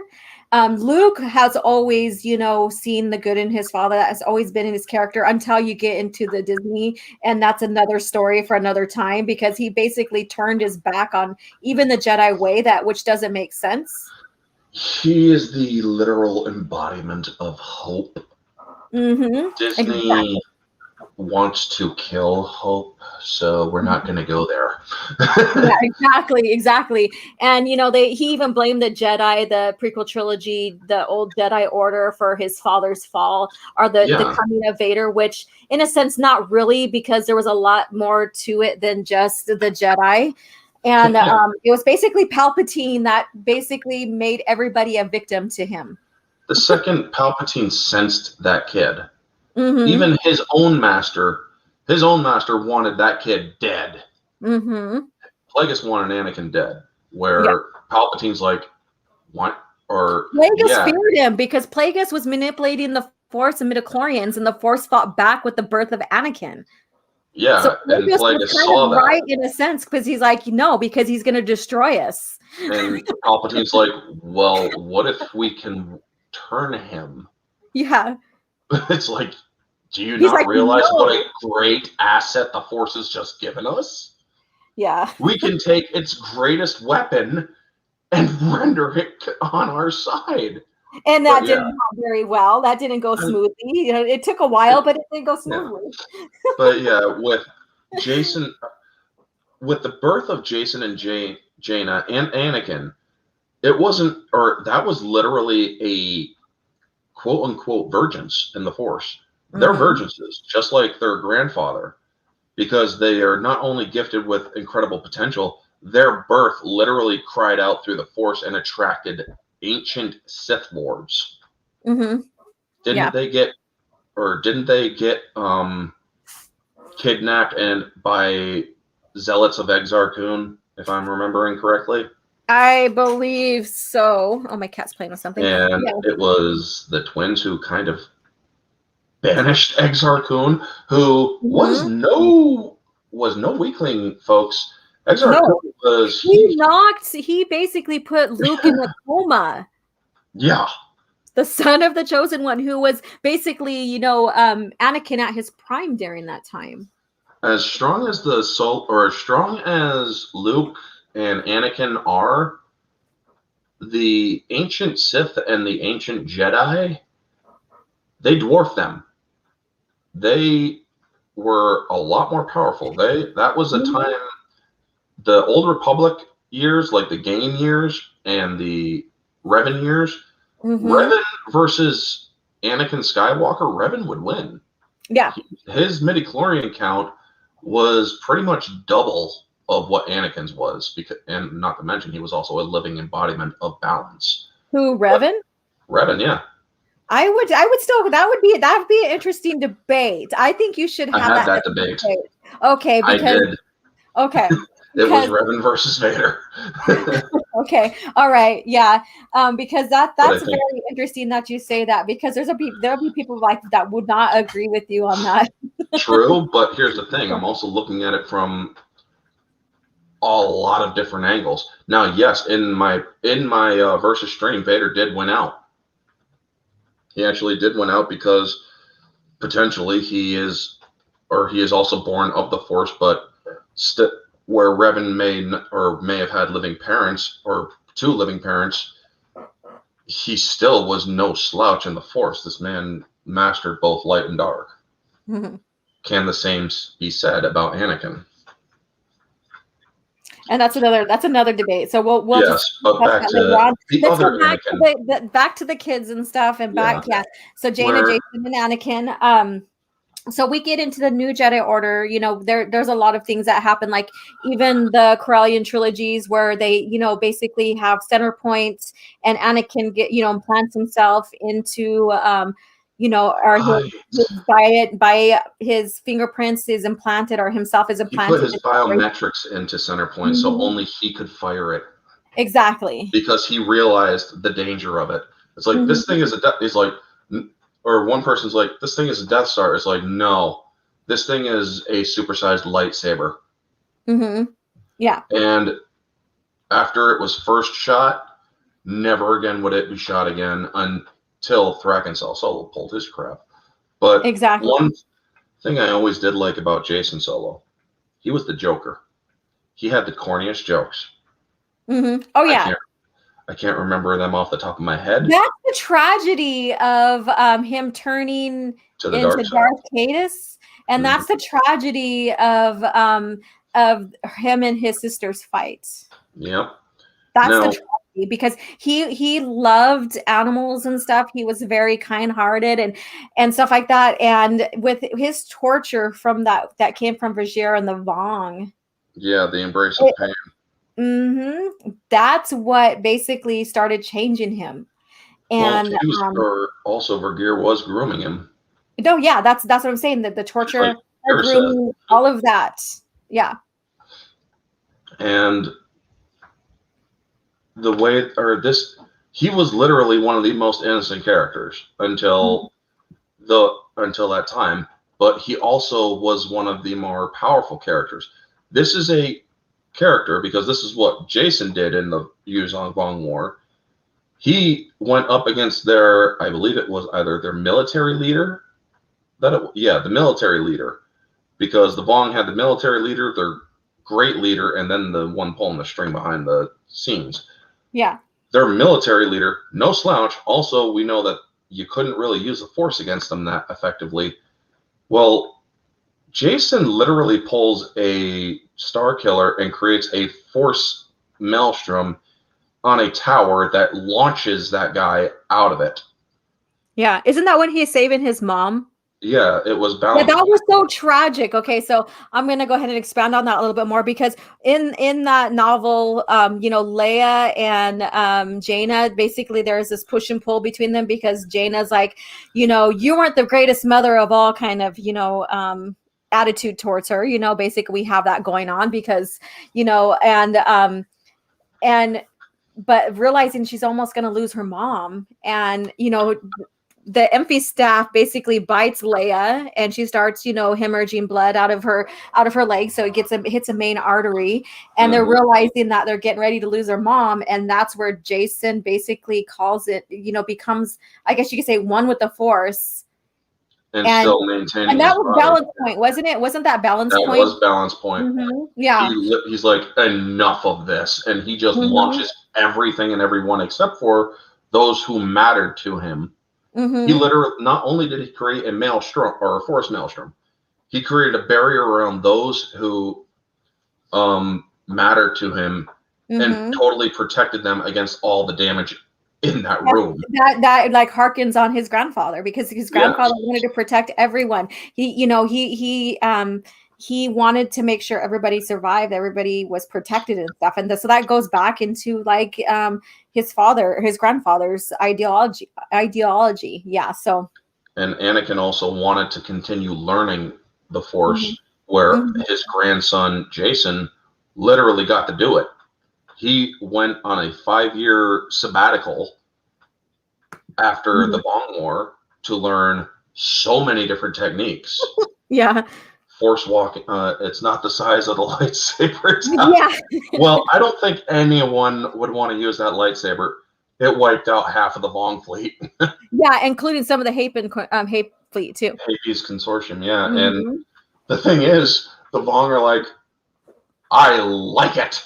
I hate it, but these people. Yeah, I kind of went against their religious beliefs too. Technology, that was amazing. Technology is literally their devil, but the fact that the Republic used it and wiped out that many, he's like, they're willing to sacrifice these people are more dangerous now because they're willing to use their own weapon and kill their own just to kill us.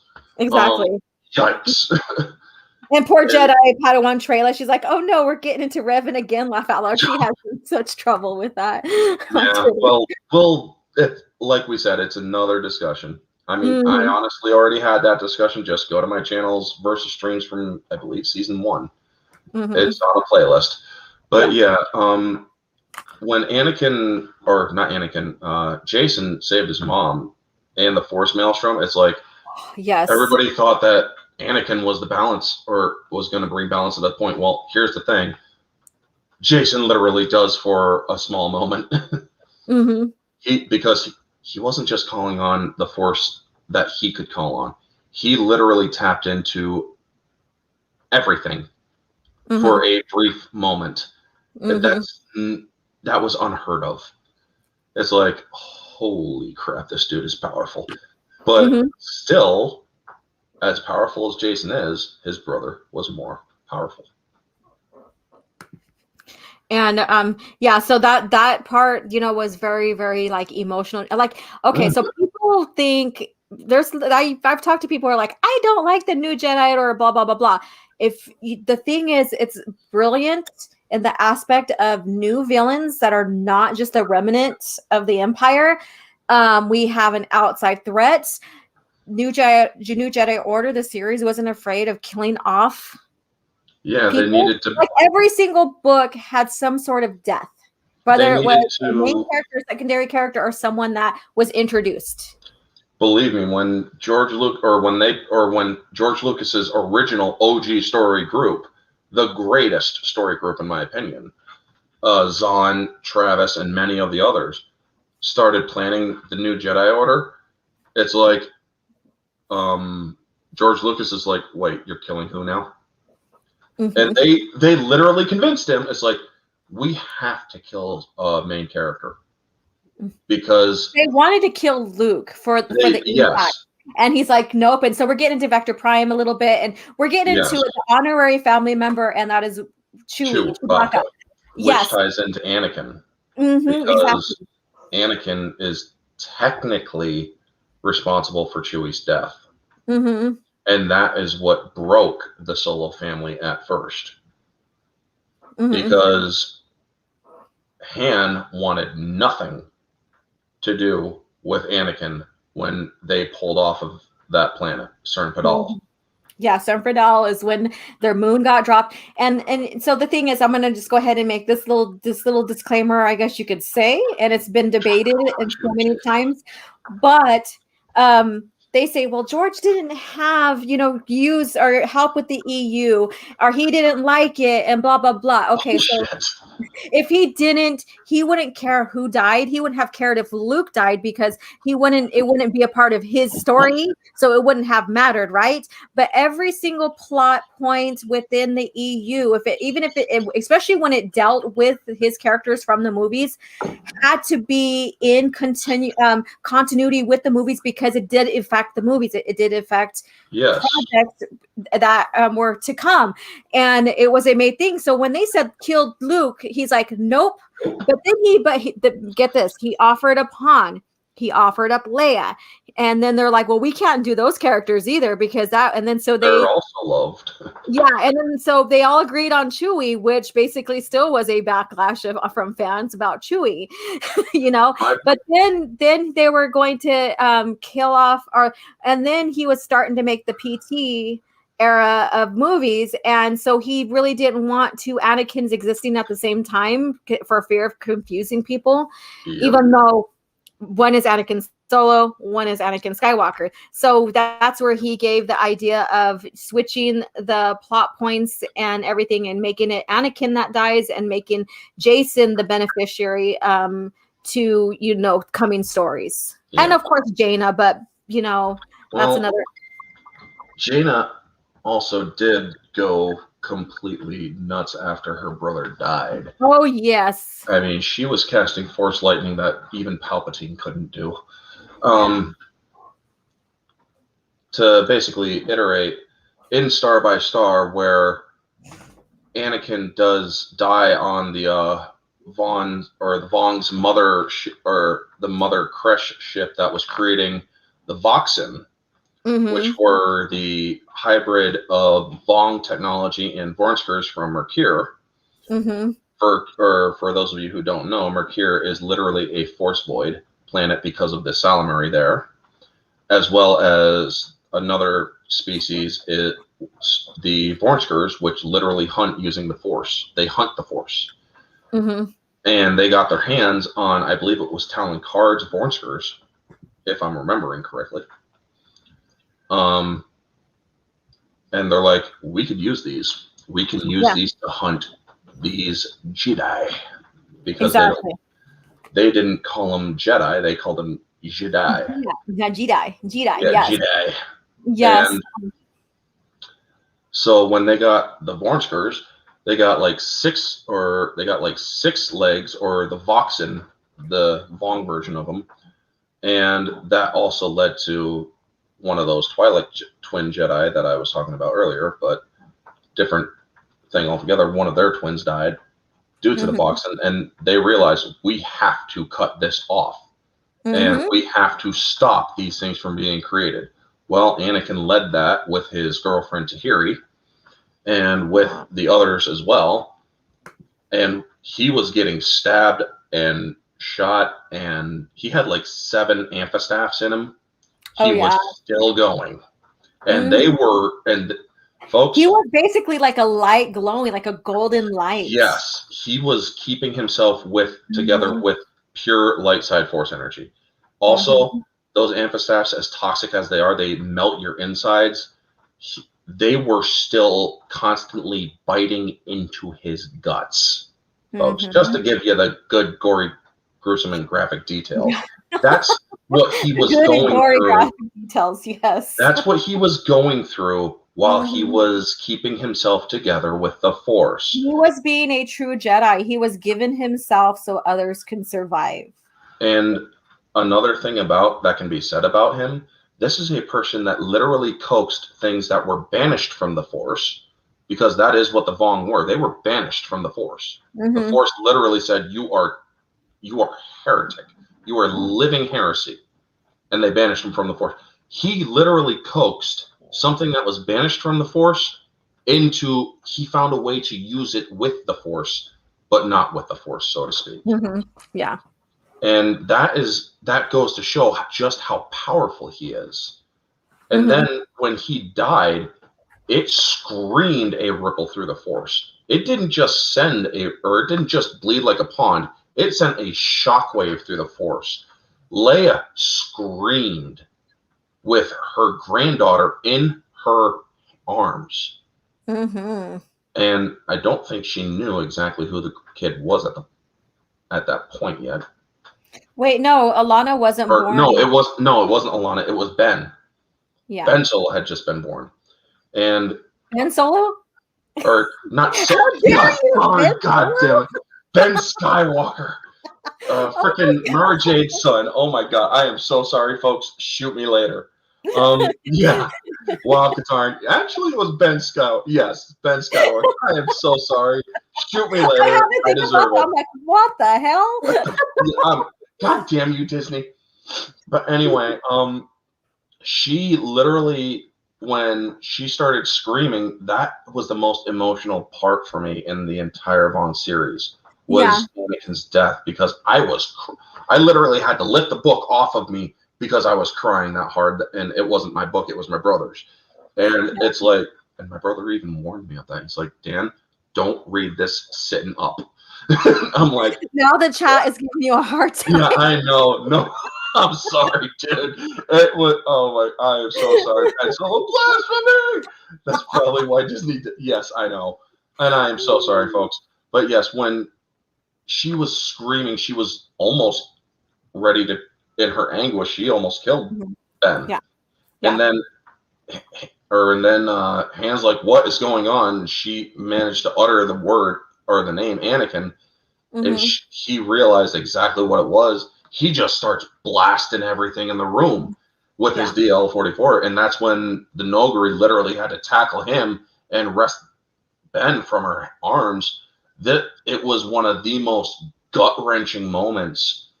Not what he did, but how his death affected everyone. This was, folks, honestly, in the entire books that I have read, EU from NJO to Fate of the Jedi. Yeah, OHR went full. Oh my God. Sorry, I'm listening. I just can't help it. This is funny. Yeah, no, I get it too. That's my B. But anyway, as far as that was the most gut-wrenching death. Mm-hmm. As bad as Mara Jade's death was, as bad as everybody else's death were, that was the one that hit a lot of people the most. That was the one that literally sent shockwaves through the Force because of how powerful Anakin Solo really was. Yeah. He was literally at that point, before he died, the embodiment of light side Force. Mm-hmm. I mean, glowing like he was, it's like they literally put it. He had a light inside him. It was almost as if he was glowing, and then he just died and disappeared. Yeah. And it's like, holy crap. Yeah. But the way that Leia and Han reacted, and remember, Han and Anakin never reconciled. So you can imagine how it affected him. Oh, yeah. And it's like, I never got to reconcile with my son because the reason why they were so estranged was because Anakin pulled the Falcon off of Cern Padal at the absolute last nanosecond. Mm-hmm. That ensured their survival. Yeah. Unfortunately, Chewie could not make it. But God damn it, did Chewie go out in a very defiant way. He had his bowcaster in one hand. I can't remember what was in the other. And he was just screaming. Yeah. So, Anakin Solo, very pivotal, heartbreaking, tragic story of a lightsider. And I think it mirrors his grandfather, like you said, to a T. In a sense, his eventually, Anakin Skywalker did, get redeemed and went back to the light side. But this is Luke, and I think Anakin Solo is the reflection of who Anakin Skywalker could have been. And so let's get into the tragedy of the twins. Yes. So the tragedy of the twins. So we know that Jacen Solo had a relationship, and he did have a daughter with Tenniel Call. Tenniel Call. Yeah. And that relationship, I remember the pregnancy situation where she literally used the Force to extend her pregnancy 1 extra month. Mm-hmm. Yeah. And I'm like, so she had an actual full-term pregnancy because she went 10 months. And a lot of people don't realize this. Conception to birth is closer to 10 months than 9. Yeah. A full term. Yeah, exactly. She basically held off her pregnancy a little bit, in a sense, because she didn't want people to realize who she was, who the father was and stuff. So there's a lot of, and I'm not going to get into, Alana Solo too much in this, but she is one of the pivotal reasons why Jacen goes to the dark side. And it does like a mirroring towards his grandfather, but it's very different in the sense as well. And so we see his influence on his cousin Ben Skywalker, and we also see the bond between him and Jaina start, faltering because of his turning dark as well. And in the Darkness trilogy, if did you read the Darkness trilogy? Yes, you did, right? Yeah, it's amazing how, Mara, especially Mara, but even Luke senses Jacen's thoughts being spot on like Palpatine's and Vader's. And it actually worried them. It's like, what the hell did he do for 5 years? Where did he go? Exactly. And also mirrors Luke's exile in Fate of the Jedi, because he wants to find out what actually happened to him. But we'll get to that here pretty soon. But I think that Darkness trilogy is underrated. I think a lot of people, I think that it's worth the read to find out more about Jacen's fall, about more of the discovery of Padme for the twins and the family structure. Mm-hmm. I mean, a lot of people don't realize this.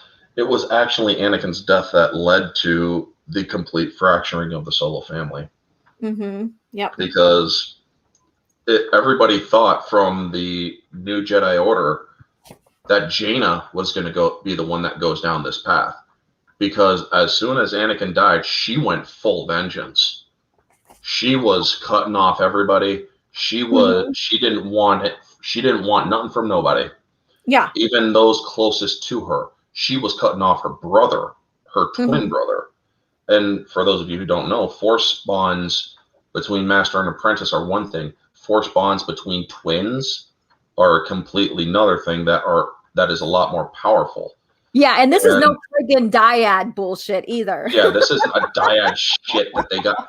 This makes that fucking dyad bullshit look like a freaking kindergartner's wet dream. I don't know, but that's what it was. It was the kindergartner's wet dream. Exactly. That's my thought towards the new story group and stuff, is that they have no idea what they got themselves into. They don't understand Star Wars, but that's for a different story. So back to Jaina and Jason. And so Jaina, she was, or I can't remember who it was that she used that force lightning against, but he completely stops and he's like, I've used this. You honestly think you can't dispel it? No, I think it was it Kip Duran or was it Kyle? Yes, it was Kip. It was Kip. Yes. Mm-hmm. And he's like, come back with me. This is not what you want to do. She's like, okay. And then she just tries frying him and he's like, oh, bugger. And he uses Tidemanus to absorb it and dispel it. And she's like, what the fuck? He did a Yoda, like Yoda did to Palpatine. Yeah, he absorbed it and threw it back. No, he didn't throw it back. He absorbed it and dispelled it. He's like, I've used this level of power. Do you honestly think I can't?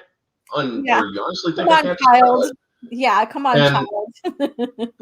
That is how Jaina basically handled it. Where Jason, he also had to go through the embrace of pain in other ways. His way of handling his brother's death was more sociopathic, where Jaina's was psychopathic. Yeah. Because he was more subtle about it.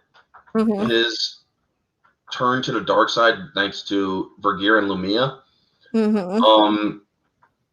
he had to literally turn it off to do what he had to do. He was cutting his family away. He was scrubbing Ben's mind and memory.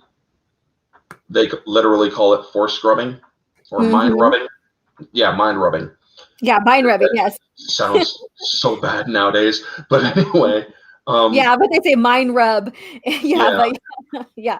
Also, the whole time travel. A lot of people like to knock on Disney's time travel of the Force. Well, here's the thing. Yes, that time travel is shit, but it's not an alien concept to Star Wars because Jason Solo can flow walk, which is a form of time travel. Well, that the thing is that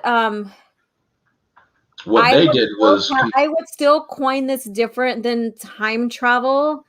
He was placing himself in different eras or in different times. He couldn't influence it. There's nothing to do. So basically, he was physically looking into the future, whereas traveling into the future, I guess you could say, like through portals and stuff, is very, very different. So he was basically implanting himself physically, where if there was any manipulation and stuff that could, the Force would.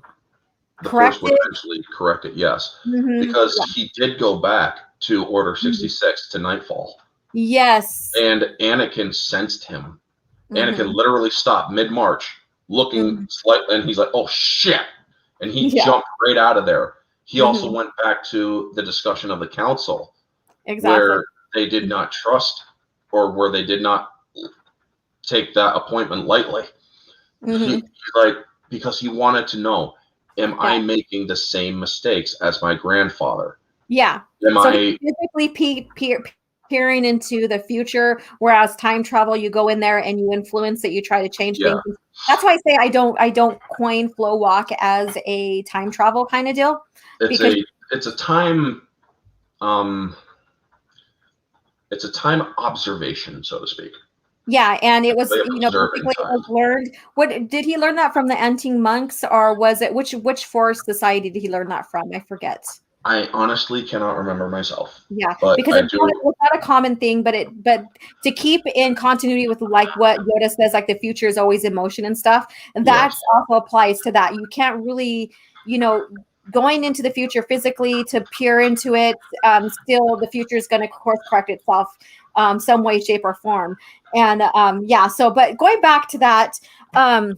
Yeah, so he goes and he peers into the future physically, and you know, and envisions and stuff to see how the future is going to affect, especially after having his daughter, how the future is going to affect his It was daughter. the Yangtze, Mm-hmm. according Okay. to Lockhart. Okay. Yeah, that's right, because that's when Luke goes on to his exile and figures out about Force Walks, because he didn't want his son to use it. He didn't want Ben Skywalker to use it. Nope. And stuff, but Ben, you know, basically pled his case and stuff, but that's for a different time. Yeah. And yeah, so basically his actions, like I said, kind of mirror his grandfather on wanting to save his daughter. But the implications were very different at the same time. So it mirrored They in were a sense, similar, but but they were same. different. Yeah. Yeah. And I like the brilliance of that. And so we have him slowly turning, and we're getting into Legacy of the Force, and we have him slowly turning. So, and Legacy of the Force is one of my absolute favorite series. Yes. Absolute favorite. And my favorite book in there is one of the middle ones, but it's Inferno. Inferno was where he actually went full Darth Vader for or on one of his I believe that was the book where he went completely. No, wait, no, that was a different one. That was Revelation. Sorry. Yeah, Revelation. Was when he went full Vader and killed one of his subordinates. But Inferno, if I have not read those books in so long, but I do remember pivotal parts of some of them. Inferno was when he literally torched Kashyyyk. Yes, he did that to, like, because he's seen the Jedi as traitors. My favorite part of the book was basically because I believe Luke was well developed throughout the whole EU. And some people are like, oh, he was OP. I myself think that over time we started to see him growing and growing and growing. And so I think that was well done. But this is where we get the arrogance of the nephew and going dark and wanting unlimited power like his grandfather wanted. Yep. And Luke putting him in his place. And that's why this is my favorite story, because we get Luke where Jason, you know, he goes and confronts Jason, and basically without even using any notions of physical use of the Force, pins him down into his chair, into his meditation chair.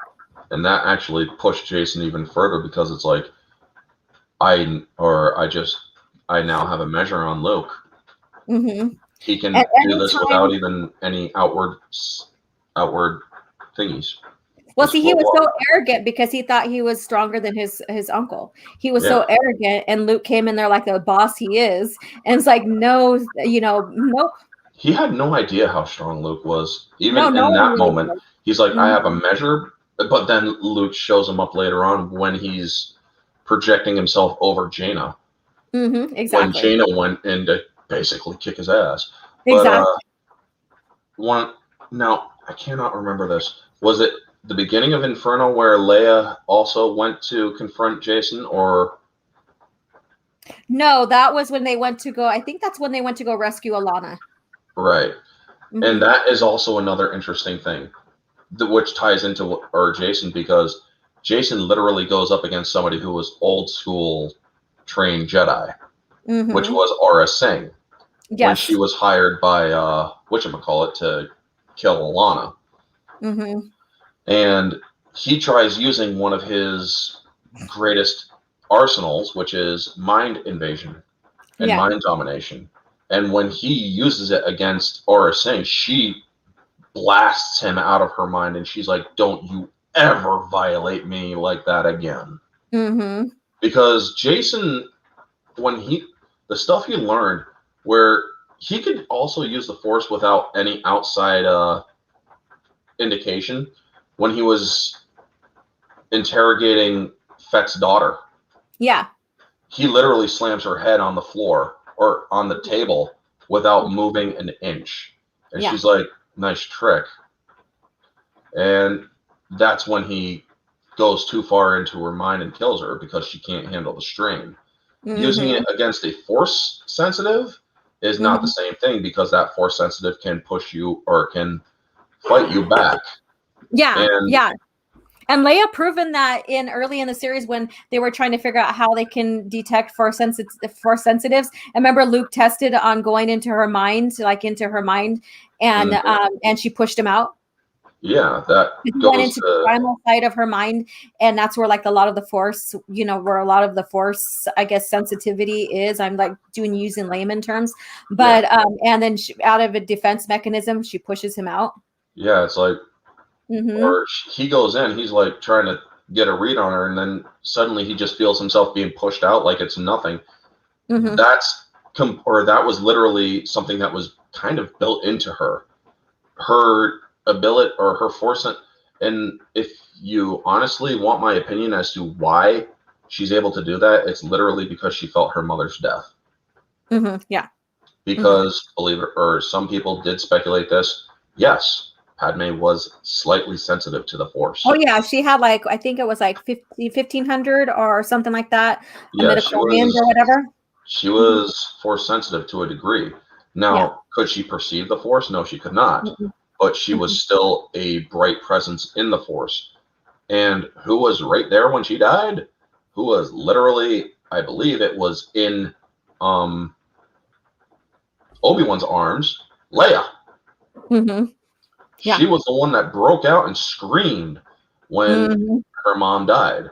And everybody says in Return of the Jedi, do you remember your mother, your real mother? Just images, really, feelings. Yeah. She was a very beautiful. She could have seen that off of hollow images, but she was kind yet sad. The sadness was basically her heart broken at that point. Yeah. A lot of people don't realize this. Yes, that does fit in with the prequels. Oh yeah, because it does.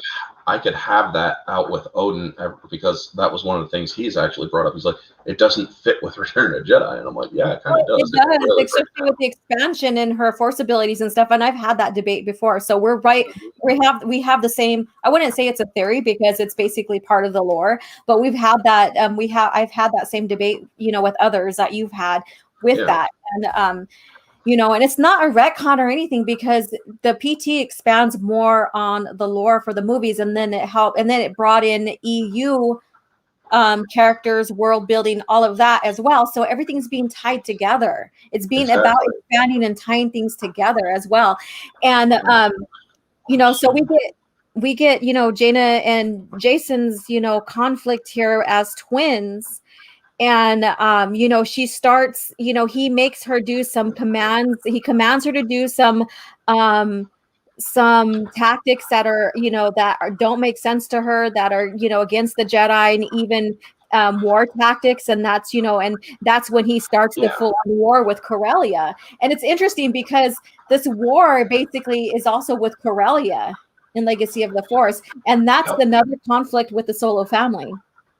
And Thrak and Sal Solo also put the hit on the Solo family too, because he realized, well, everybody's going to look to the Solos, and I'm sick of it. And that's when the whole drama with Boba became an actual personal thing with the Solos, because Han Solo always thought that Boba Fett had it out for him. And in the Vong War, he didn't recognize Boba Fett with his with his helmet off. Yeah. He's like, look from it. He's like, yeah, I couldn't tell you, buddy. But then he realized the person gave him the same thing, and later on he's like, or Boba Fett contacts him from Slave One. He's like, my beef was never with you, Solo. It was with the Jedi. And he's like, why didn't he kill me? He's like, why didn't you kill me on that ship? Yeah, it goes back with him, Mace killing his father, his clone, and all that, So we get Jaina training with Boba because of course she needs to have She needs to have unconventional training.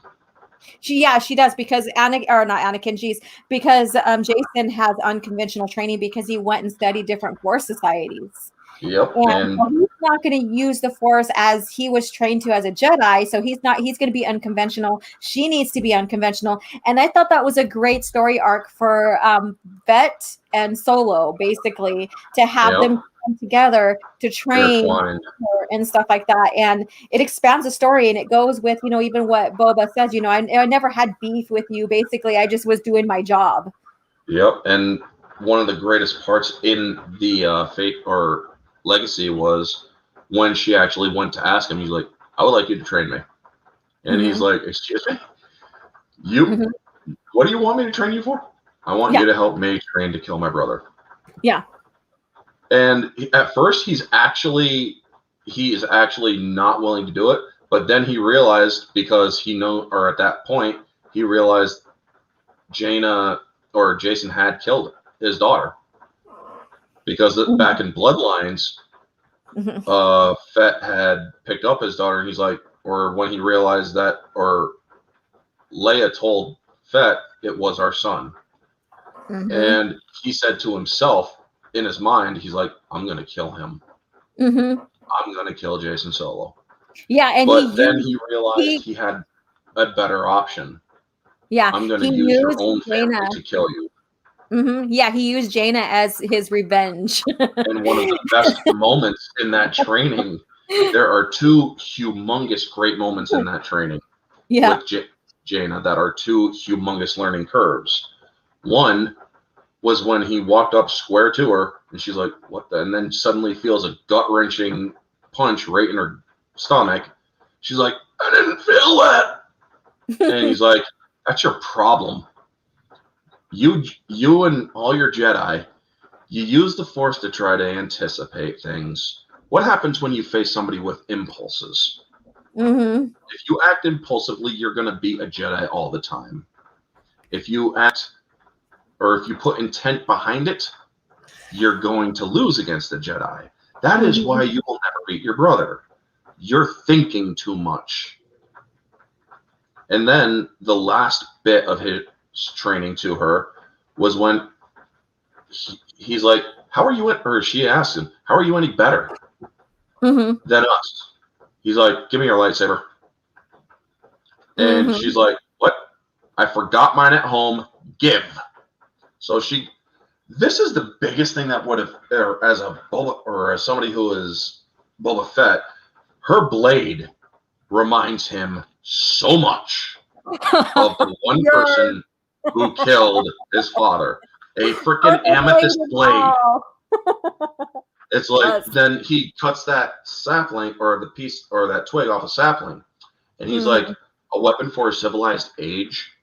You cut off a person's head, cauterize the wound to where the blood can't escape, and you got 7-8 minutes of oxygen alive, of unbearable agony and pain. And you then have to pick up your father's remains. Let's see how well you sleep at night. Don't ever freaking say that you're better than I am. Unless you have lived this shit. The way that he just goes off on her, and she eventually does understand, holy shit, no wonder he hates us so bad. Yeah, exactly. And then she later, to add insult to injury to Fett, she learns things that Windu was a master of Shatterpoint. Yes, because Jason also learned Shatterpoint. Shatterpoint in that was brilliant to the authors. It was brilliant to, was it Karen Travis's novel that? Yeah, because most of the Boba Fett interactions was Karen Travis, except for I think Troy Denning. Invincible. Yeah, Invincible was the last and I think Troy Denning handled his the Mandos very well in that book.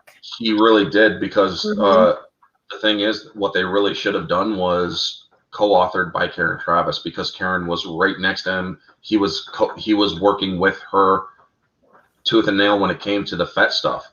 And well, see, the thing is with the authors for this series, They were so in synergy with each other on creating this series. And that's why they were that's why they were part of the best and original story group. Yeah, and Kyle Katarn says, still think one of my favorite Jaina lines was when Fett told her he trained her for his own amusement, paraphrase. The Kamonians did use Rancor Jewel for your blood, didn't they? Yeah, that is right. Holy crap. She was basically very sarcastic, like her father and her mother. Her mother was sharp, but whereas Han had they both had their demeanor of sarcasm, I guess you could say. She got the best of both of them. Yes, she really did. I mean, that was what she was fiery. She did have that attitude. She was plucky even at times. And it was really, truly a great thing about her character. This is a character that almost literally every different kind of woman could actually freaking identify with her on some level, because she is literally every woman in one way or another. Yeah. And her moment where she is dubbed Sword of the Jedi, where Luke literally tapped out of his mind. And that's right. We skipped right over that. Yes. Go ahead. Yeah, the Force literally takes over when this is when the Jedi were in a very dire straits, and he's like, we need to give the galaxy a little hope, so let's give them another Jedi kind of ceremony. Yeah, ceremony. And he, as he's dubbing them, or as he's knighting some of them, he goes up to Jaina and he's checked out. Luke literally is possessed by the Force itself. Dub you the Sword of the Jedi. Force trance. Yeah, he's basically in his Force trance, and the Force is working through him, and she gets coined, or she gets dubbed, I guess you could say, Sword of the Jedi. And so we start seeing the response, or the fruition of what the Force is granting her through the will of the Force. And we start seeing her growing into the Sword of Jedi. Her lightsaber's purple, which basically, when we get into the training, it does, like, I guess you could say, rhyme in a sense, because Fett's now seeing a purple Jedi, which is not purple lightsaber, because that's not very common. Yeah, Mara Jade had the purple when she was under Palpatine, but she was she was an agent, a secret agent. She was the hand. So she wasn't very known to the outside world, not even to Fett or in any of those. At the time that Fett was exposed to Mara, she had begun using Anakin's lightsaber. Correct. Yeah. So she was gifted Anakin the Skywalker saber, and so like I said, a lot of time and care has been taken into these stories that we have seen develop in the EU, especially later in the EU, when continuity was really getting tied down, strict and tight. And so we see her, we see the poetry between her and Boba Fett, the purple lightsaber, how they interact, how the Solos are with the Fetts, and how the Fetts still feel, and how the Mandalorians still feel about the Jedi, because there's a long history, and that's another story.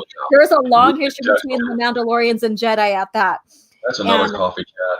Exactly. Maybe we'll discuss that next week. I don't know. I'll come up with the topic before we get back into the comics.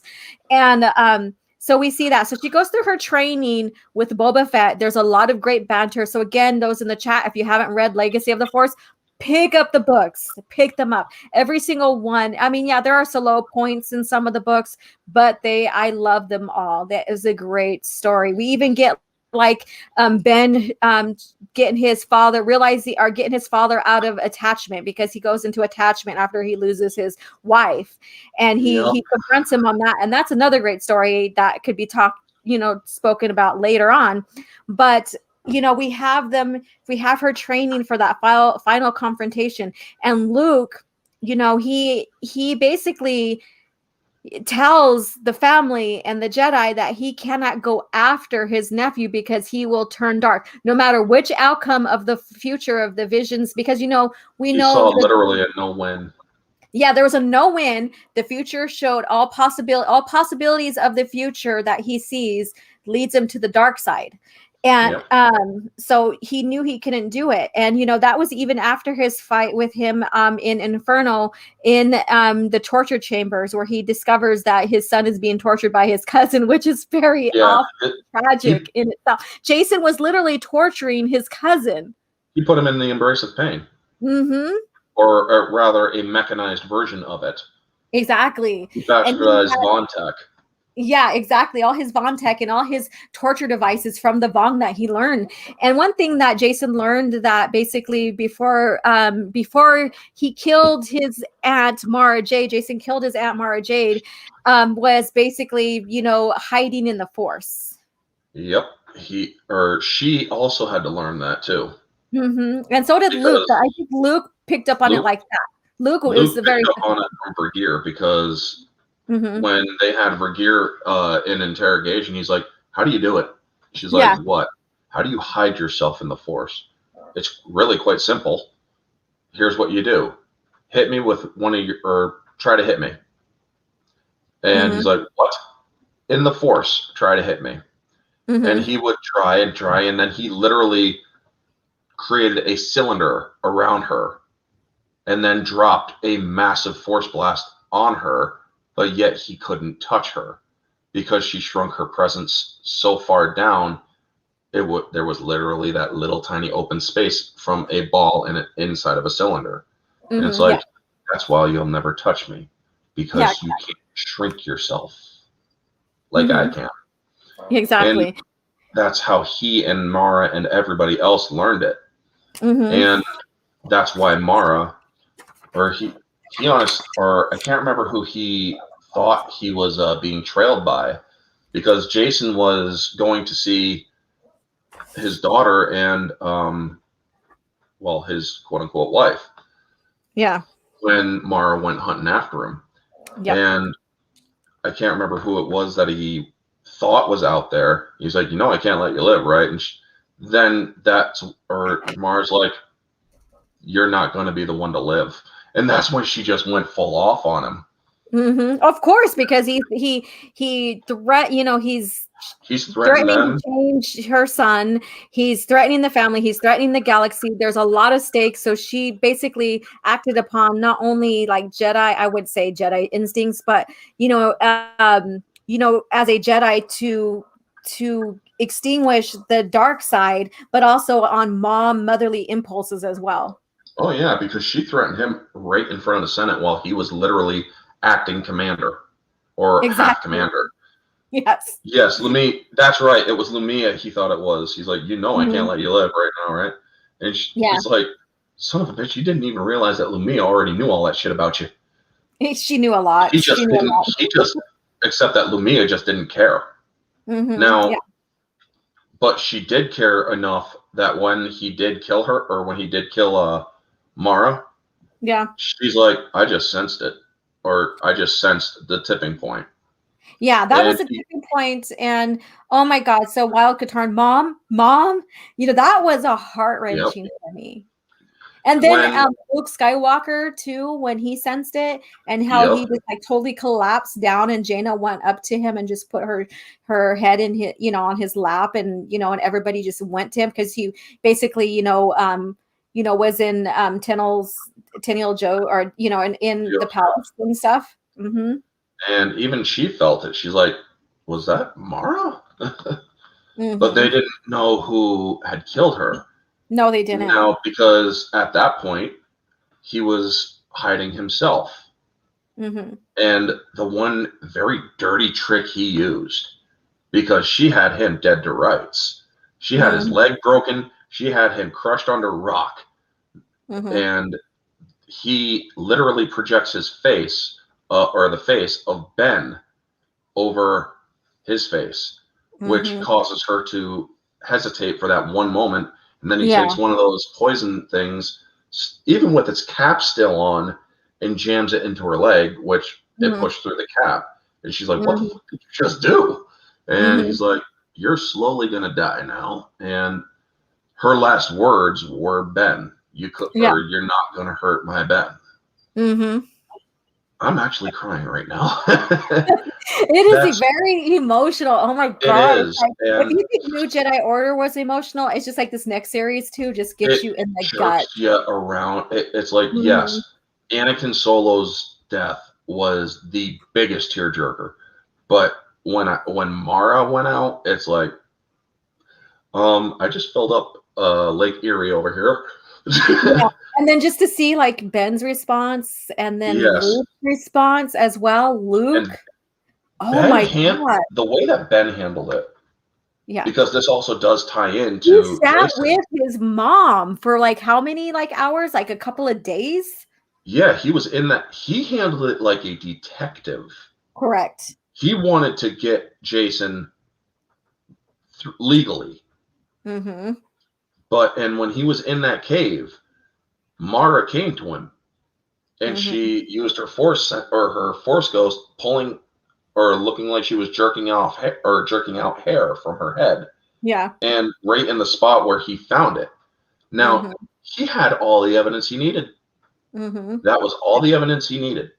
But because of what it was, the last precious remains of his mother, he opened up the capsule. All that evidence was now inadmissible. Now tell me that this is that, I mean, oh my God. Okay. So this, like, my heart is like, it's just talking about this all over again, but you cannot say that the Disney trilogy, the mock-up of Jason and Jaina in those characters is better than this storyline. How can it ever be? Alone. There's absolutely no. Here's the thing, folks. I pride myself with my infinite mind of creativity. Believe it or not, I'm willing to bet there's a universe out there where this stuff that we're talking about actually was created in movie format. There has to be, because we just live in a very screwed up world. Especially Star Wars wise, because, well, Disney owns it. But this lore, how can anybody, like she said, how can anybody consider Disney lore better than this? Unless, or you honestly can't, because there is no unless. There's no comparison whatsoever. Like the emotional payoff, the emotional, wrenching, heartbreaking storylines within even the Skywalker family. Look at Luke didn't even want to, Luke. And we skipped over this. We know Luke couldn't kill his nephew because he would turn dark. But before that revelation, he also said he had to try to redeem his nephew, if not only for the Jedi and himself, but for his sister. Tell me that the Luke that you see in the Disney would go off and run away and cower compared to that? No, he wouldn't. I mean, here's the thing. Luke literally went for broke when they were trying to capture Jaina or Jason, and Jason forced it. Is like they literally took X-wings and they were going to literally try to capture Jason in mid-flight, and Jason's like, "You think you're going to capture me? You honestly?" And one thing that Jason said in that book, I can't remember which book it was, but it was a very telling moment to everyone. Because he literally starts pulling up his X-wing to crash Luke to kill him. Oh yeah, I know what you're saying. Luke's Luke is in his stealth, and he's hiding too in the Force, and Jason could not even see him. Yeah, and he's like, "Are you?" Jason, like I said, Jaina went psychotic after Anakin. Yeah, but that was kind of a given because that was her baby brother. Where Jason went sociopathic. This is a person who took his daughter out in battle. And literally, he's wondering why he feared his daughter so much, or the future, that he took her out to where she was experiencing death for the first time. She's literally pointing out and saying people are disappearing. And he couldn't understand what she meant. And she was looking up at him, pleading. Oh, yeah. Until she passed out from the stress of feeling all that death in the Force. And he literally, he's like, when she passed out, he's like, "Oh, thank God." But it's like, dude, any freaking father would, as soon as she started feeling distress, any father would have gotten their kid out of there. Jason, however, this is how you realize how far he has fallen. He put his daughter in the position where it was potentially going to happen. Yeah. That the future he feared, where she was on that throne instead of him, was going to happen. He was introducing her to darkness. Exactly. But the wonderful thing about it, she still remained pure. Yeah. So go ahead, sorry. Because when he kidnapped his own daughter. Oh yeah. And that's how bad he was. Yeah, he kidnapped her. He literally under his mother's nose. But thankfully because of it, her mother, she had security measures, a password that he never knew about.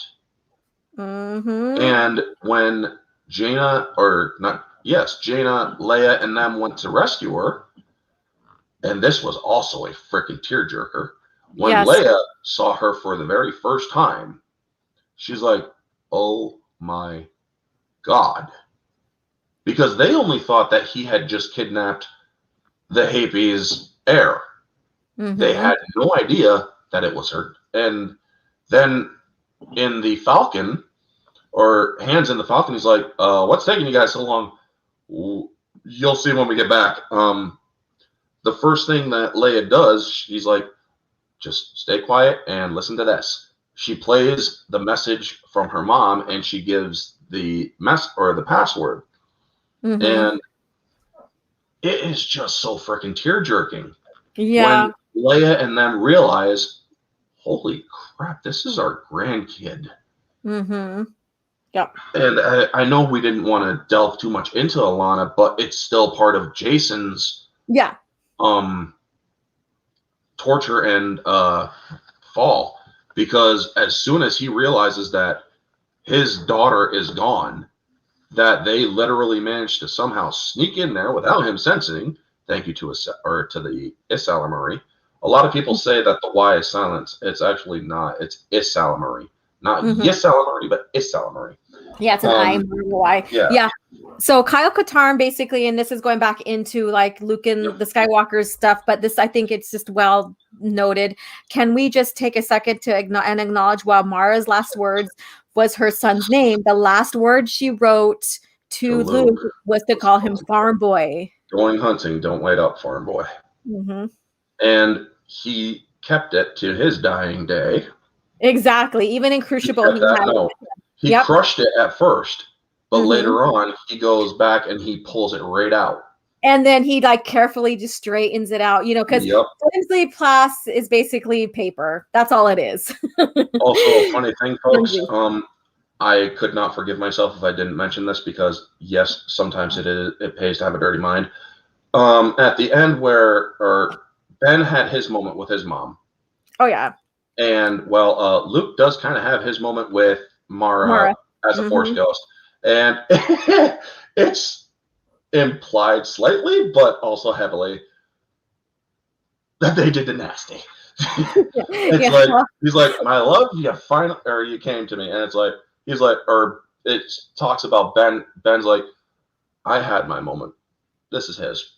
And I'm like, this is what? Don't in the book. Well, no, but see, the thing is that then that goes against the lore with Force users because they're not supposed to have like too much, like they're not supposed to manipulate the physical world. But so. I know, and I'm like, what exactly are they going to do in there? I mean, is she going to yell at him? Is she going to just talk to him? And that also goes to show the whole funeral of Mara Jade, where oh my God. This is a family channel. Stig said far worse. But, he has. I mean, believe me, Stig has said far worse. But here's the thing. The funeral of Mara Jade, everybody's in there. And when they see Jason come in there as Kaitis, but he doesn't really acknowledge it as Kaitis, that's when Mara basically is hinting to everybody, I ain't going to let him touch me. Yeah. Even through the Force, the second he stepped in was when she started to glow to become one with the Force. Look what you started. Luke learned Force penetration. I regret nothing. Anyway. But oh my god! So yeah, so we get we get the tragedy of like even with Alana Solo being affected by her father's fall, even her mom, because she basically was in tears when she had the fire on the Anakin Solo above. Yes. You still there? And then Han, yeah, I'm still here. And then Han and Leia's like, they didn't know the relationship at the time. And they're like, we don't know why she is acting the way she does. We don't get it, kind of deal. And what's so tragic about that is like Han declaring Jason not his son anymore. Yep. Han literally, he's like, he fired on the Falcon. He did. Because he thought that was the sacrifice. Them. He thought that was the sacrifice that was part of the Sithari thing. He will kill what he loves. And it's like, goodbye, Mom and Dad. Fire on the Falcon. Yeah. And it's like, also, his biggest FU to the family. His biggest FU was not just that. Well, it was a Superstar Destroyer and a certain name. The Anakin Solo. And they actually got in there. They're like, and manipulating Tahiri. Bela was another FU too. Yep, because she was considered like a daughter to him. Yes. And she went full. Well, a lot of people said this is her Star Wars is Disney or family friendly and all. That wasn't what she did to Ben.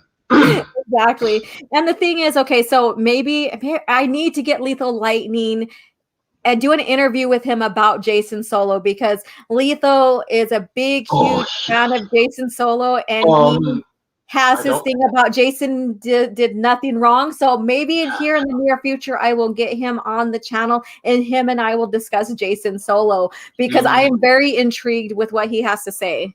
You might want to have done that a while back, because he's seriously checked out of Star Wars. Oh no, I'm pretty sure I could probably get him to do it anyways. You might be able to, yeah. But he got rid of everything. Oh no, I know that already. Because Disney broke him. I know, and that's the tragic thing about that. Folks, Lethal Lightning is one of. When I first was introduced to Lethal Lightning on YouTube, I was using my real name at the time. And we were talking Jason Solo, and I realized that kid had a lot of passion. Lethal was very passionate about Star Wars. But when Disney pulled all this heinous crap, it broke him. Yeah. If somebody as freaking passionate as Lethal could be just broken, he met Timothy Zahn. From the original OG story group. He met one of them. And it's like, oh my God. It is heartbreaking that somebody like him, who was just as much of a fan as me and OG here, he completely checked out. But the thing is, because as Luke is the embodiment of hope in the galaxy far, far away, OG, I'm willing to bet she could do it, because she's kind of the embodiment of hope for EU fandom. I hope I can still keep the spark, even with those who are starting to get disconnected and disjointed with it. Because my purpose here is the heart of Star Wars, and basically, if you're done with what's going on with it today, is staying here and enjoying the stories that still exist today, and still can bring joy, still can bring the tears, still can bring the passion, and this is just evidence right here, talking about Jason and his fall. And talking about how he, how he basically damaged the family in a sense.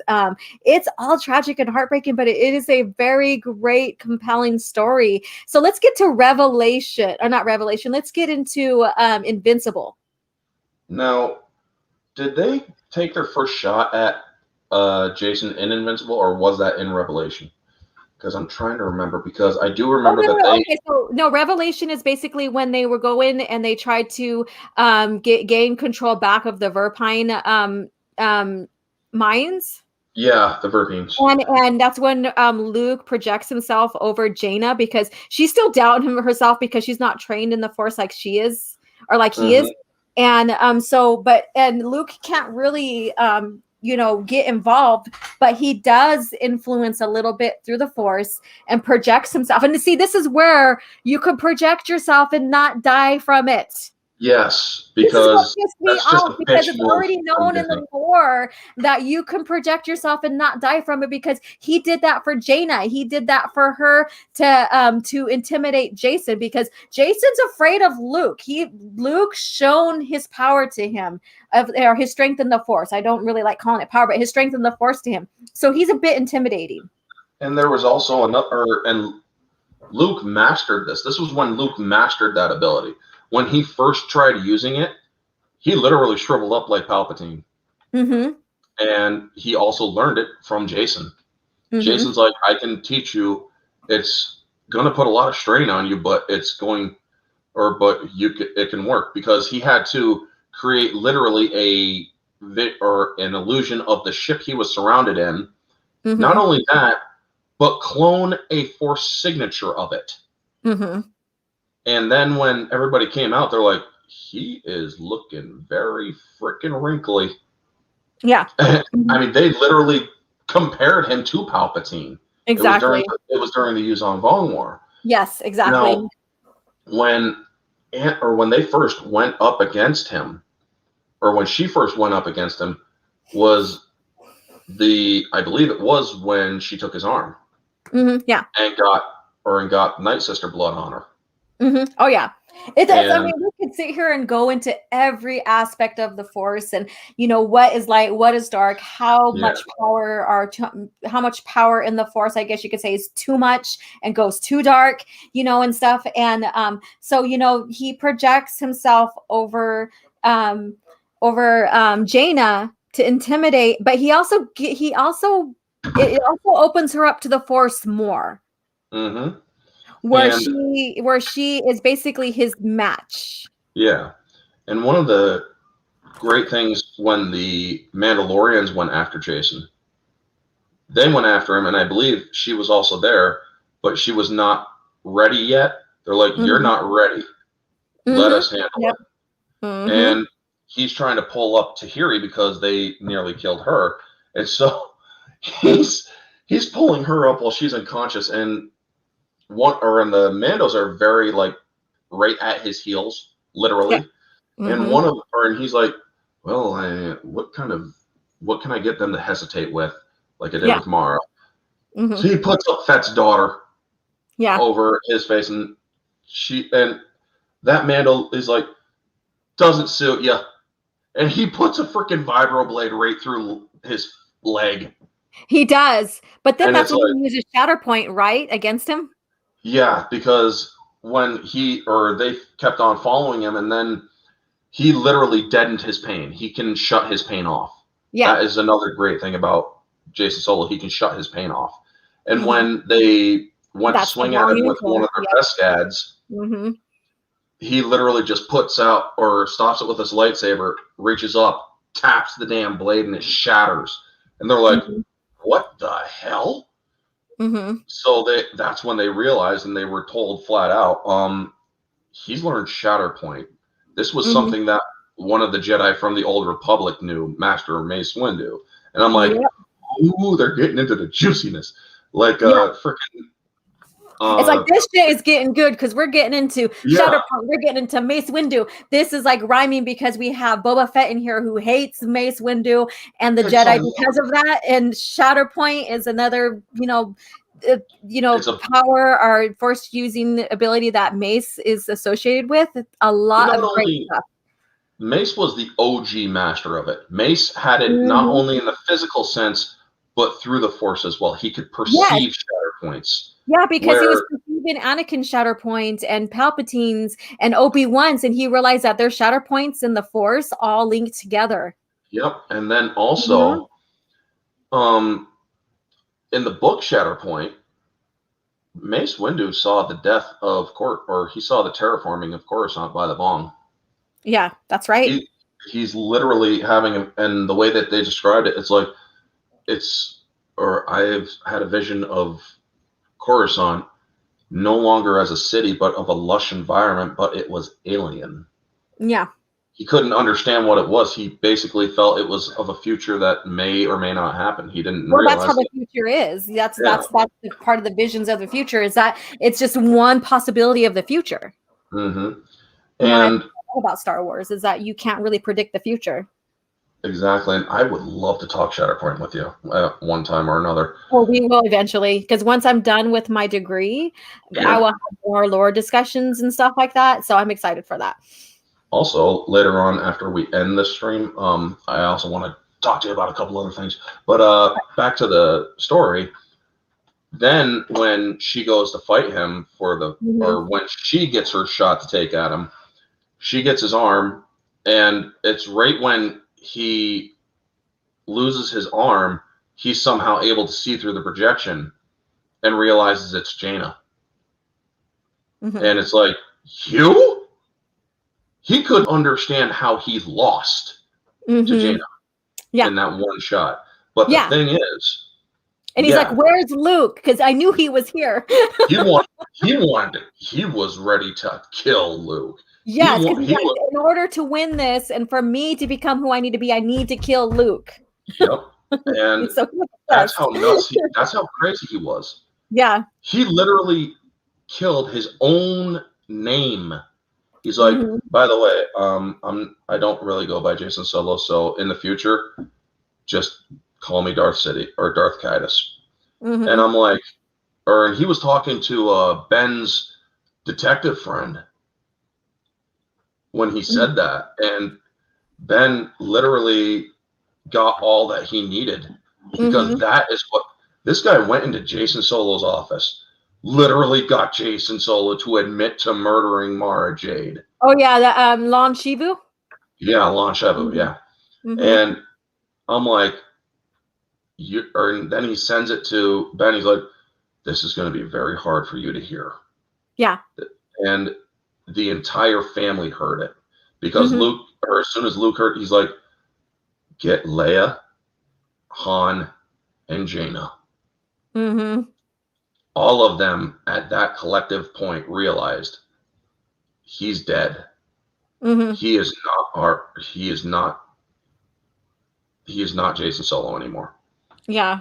Oh God. I mean, my heart's just like wrenching right now again, because I know it's with Ben's evidence and Lon Shivu's like help and his training through the galactic the gag forces. You know, it's just oh my God, it's just like so heart-wrenching, but then it's so much, it lends so much to the story and the development and here on forward. And oh my God, it's just, and that was actually when it was in Revelation, I believe, that because Revelation was more than just revealing that Ilana was their daughter. It was revelations all around. Barton Jusek from the Old Republic teaching Jaina, Venku, and all of them. That was a great moment too. It ties in. Yeah, but, and then we get, and then not to stray off away from the Solos, we also get the arc of Boba Fett with his family and being Mandalore, and then you know, we start seeing Mir to Give being introduced, and she basically was supposed to be the heir in a sense to being the Mandalore, taking up the reins after Boba Fett. And so this basically, so people who said that the Fetts weren't Mandalorian, these stories were developed after the Clone Wars was developed. And by Filoni, so they were retconning the Fetts to be Mandalorian again. They caused Karen Travis was forced to rage quit because of Filoni, and sadly Lucas, because Lucas did also agree to go that route. And it's like, do you realize that you just pushed away this generation's Tolkien? Because Karen Travis created a lore, history, language, all of that for the Mandalorians. But getting back into Jaina and Jason and the Solos, Jaina, when she went to find Fett, she lands on Mandalore. She goes into what was that damn town's name? No, it wasn't Kirimuru. That was the Scarata's place. Yeah, that was the Scarata's place. But their main hub, so to speak. Yeah. She goes into one of their dives, and she senses. She's like, "What is that? Oh my gosh!" She turns around and she has a blaster right in her face. Of course. And it's Barton Jusek, and Vanko is like, "What are you doing here, Jedi?" Yeah. And she's like, "Are you serious? You're a Jedi?" He's like, "Shut your mouth right now. Let's talk." He honestly thought, because of how old he was starting to go a little bit. Yeah. He honestly thought the Jedi were coming to kill him. And she's like, "I'm not here to kill you. I don't even know who the hell you are." Yeah. But what? He's like, "I'm a healer, and we're gonna leave it at that. You're gonna leave me alone. You're not even gonna freaking know I exist." But then, when Jaina's training under Fett, Sintis comes back. Fett finds Sintis in the carbonite, and she's not getting any better after she comes out of it. And so she goes to him. She's like, "I know you told me to stay away. I need your help. Yeah. I need your help to heal somebody." Yeah. And he's like, "Oh my God, I would love to have just a Boba Fett history discussion as well." Because this goes into it. It's important to Jaina's arc because and it's also important to Mandalorian arc because, we are getting the Bad Batch, and the Bad Batch is just basically a mock-up of Null. The Knolls. They're the Knolls. And that's what I said when I first saw the damn trailer, or the latest trailer for it. It's like, yeah. Are you freaking kidding me? Exactly. Like, they have no creativity. They can't make up something themselves. They have to pull and bastardize something that's already established and something that's greater. If you make a mock-up of something, it's not the same and it doesn't have the same impact. The Chameleons didn't want them. Knolls, hello, they wanted to kill them flat out. The Empire despised them because they left the damn army. Yeah. Even in Order 66, you literally hear, I think it was Ordo. Yeah. When the order goes down, he's like, "It will be done, my lord." And then he's like, "Fuck you, bitch." Yeah. Sorry. Yeah, so we could go into a whole rant altogether, but we need to stay focused because I wasn't planning on going 3 hours for this, but there's so much to do. Like, I knew once we got to the kids, there would be so much to discuss. It literally branches off into other people's stuff too. But when they finally fight, that fight between Jaina and Jason, a lot of people are like, "This is going to be epic." It's not as long as one would think. I mean, it's only like a chapter and a half, if I remember correctly. Yeah. It's not Delta Squad, it's the Knolls, but close, because Delta Squad is also in those books. But anyway, the fight between, he's like, "You don't understand why I'm doing this." She's like, "I don't care."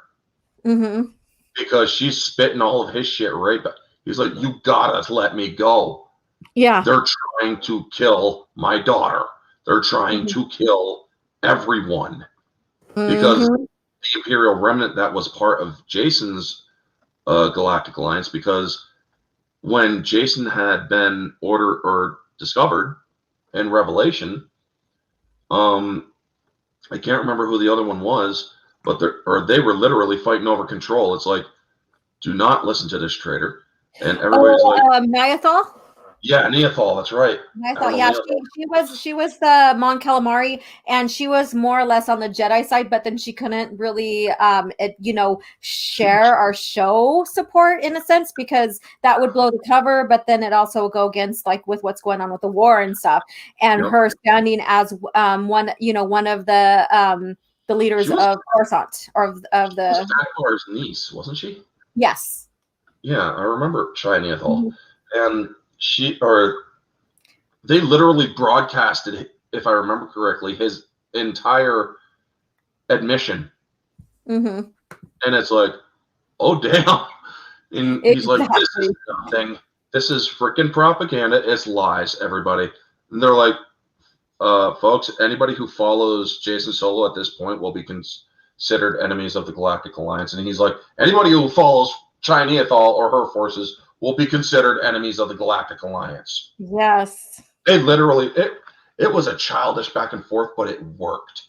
It was a like I said, it's kind of like a hearken to what's going on today's society. Yeah, If you look at that and you read that and you see the similarities, we have the media, we have them censoring people who are saying, hey, there's more scientists that are saying to the contrary to what's going on with what is being said here. So we're seeing that reflection. Isn't that crazy how that works? How George was brilliant and how his company was brilliant with that.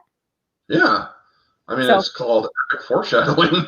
Well, yeah, I know. But the thing is, let's get back to it. So, we have everything leading up to the final fight. And so so now we have her, Jaina had her training. I mean, because we can, dissect every single one of the book according to this, because there's so much in there. But we now have her, meeting with the council. And, this is where, we get Luke saying, basically, I can't do this. And everybody's like, why can't you? He goes, because, I will turn to the dark side. And even Saba 17 basically reiterates that. And then this is Jaina's opportunity to present herself as the one that needs to go up against Darth Caedus, or her brother. And lo and behold, she presents herself. They kind of tease and mock her a little bit, and even saying, we should send all our young unruly Jedi to Boba Fett kind of deal. So there's a lot of that banter, and I really like that. In a sense, Saba 17 basically crazy. She's fun. She's one of my favorite Jedis in that era, and then finally, she presents herself. And then was it Kip Duran basically saying, oh, yeah, or no, was it Corran Horn? I forgot which one it was. But basically they said, yeah, we knew that it was supposed to be you. We're just waiting for you to present yourself, and, and we're waiting for this opportunity to happen. And she actually asked them permission. She's like, I want your permission to. Exactly. I want you to sanction me. Yeah. I mean, I know we don't do assassinations, but this has to happen. Exactly. Then, I mean, that's one of the most tragic parts about it. I know. Asked them permission. Because it wasn't out of vengeance. It wasn't out of anything like that. It was literally out of duty and necessity. Then she goes to tell her parents, she's like, I have to kill him. And to kill somebody that you have had a force bond with your entire life, folks. Can you imagine what it takes to have to go that step to kill your twin? I know. I'm just like, my heart is like racing again. It's so sad. Believe me, that when he opened himself up at that very last second, he understood that she is here to kill me. Holy shit. And he then allowed her to, or he's like, just please freaking listen. Yeah. He was pleading with her. And for a second, he did, but then she continued right on because she felt it was treachery. But as he finally let his guard down to allow her to do it, she saw everything he was trying to tell her. And she also felt something else. Yes. The love that he still had for them. He had buried it so deep because he felt it was a hindrance to him. Exactly. And it nearly breaks your heart just going back over about it. And it's like, oh my God, man, I'm freaking crying again. Do we want to play that Legacy of the Force movie? Have you seen that one? Of their final duel for this? Yeah, I've seen it. I think it would be a great one because it's so freaking great to watch because they kind of do capture it. And this, I mean, the Legacy of the Force, I didn't get to read Fate of the Jedi, unfortunately, with Abeloth in them, but I did understand that Jaina has gotten even stronger since. Because she's like tossing around old school Sith like they're nothing. Yes.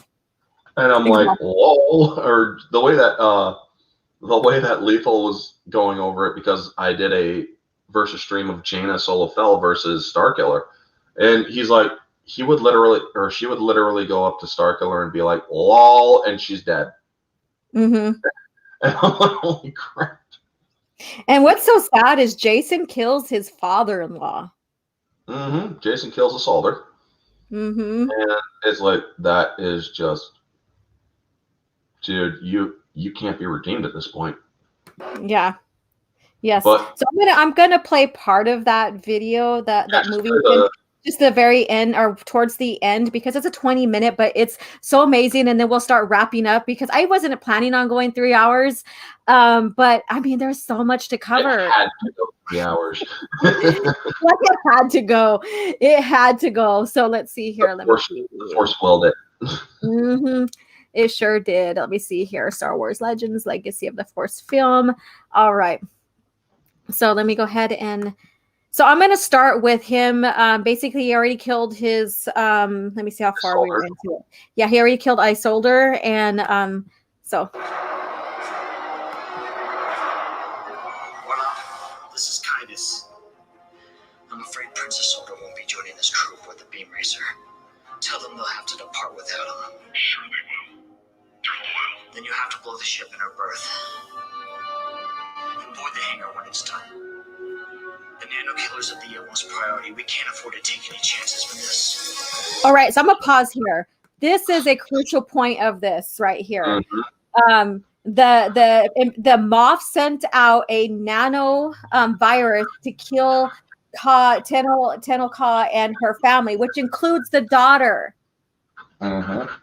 And I would it's a debate if he really turned to the light side. I don't think Jason ever turned back to the light side, and that's even eluded in the Lake of Apparitions. So read that. You need to read that. But his heart was still there for his family, just like Anakin's heart was still there for his family. This is all about attachment in a sense. You could still have family, you could still love and stuff, but if you start possessing them, they turn into attachments for you. If you can't let go, they turn into attachments for you. And so we can, that's another subject I would like to debate. All right, so here we go.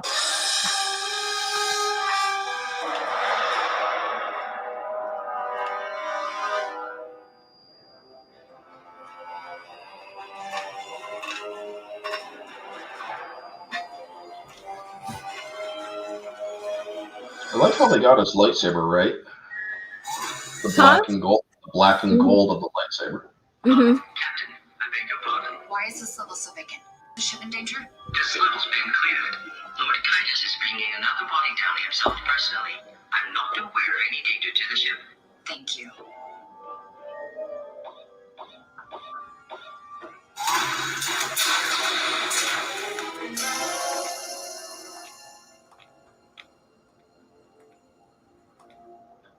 Your attention. All prison hold surveillance and communication systems have been restored. Maintain lockdown level 2. We'll be jumping to final objective in 5 minutes. Repeat, 5 minutes. This will be your final announcement.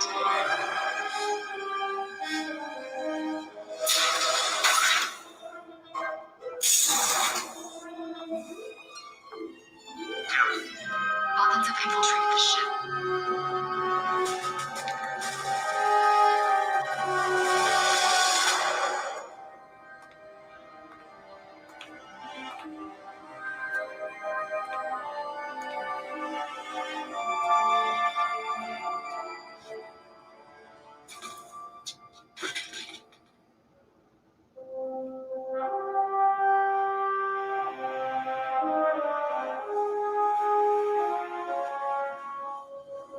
This is where he freaks out when he finds out.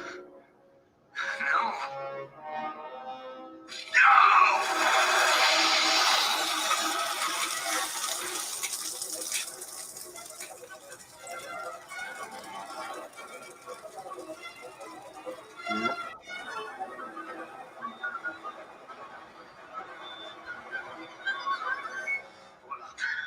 Please hold on all launches from the Anakin Solo immediately. And find out if they've launched any missile boats recently, especially any carrying remnant forces. Sir, Tell me. a missile boat just launched, sir. We had to wait for it to clear the containment field before we flew the beam racer in. Our remnant crew saw them off. Shall I have a recall order issued? They won't obey. The Moffs have betrayed me. Have my still desperate for me. Gina.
Damn.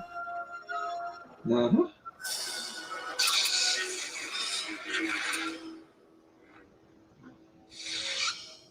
Gina, you need to get out of my way.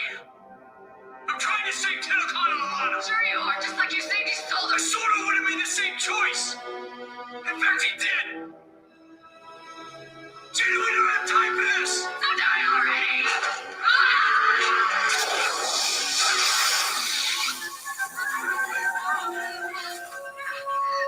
Ooh.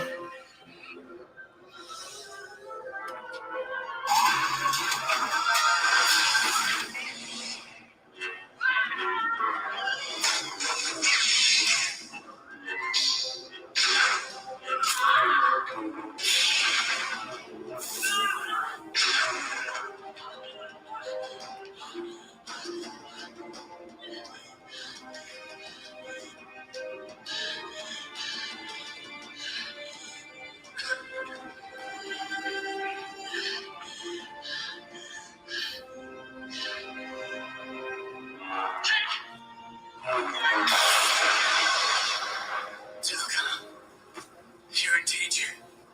Take Alana. Run.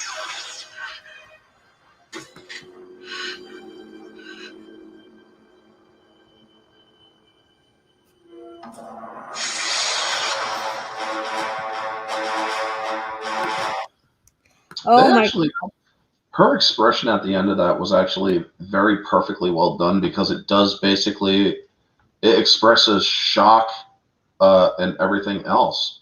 Yeah.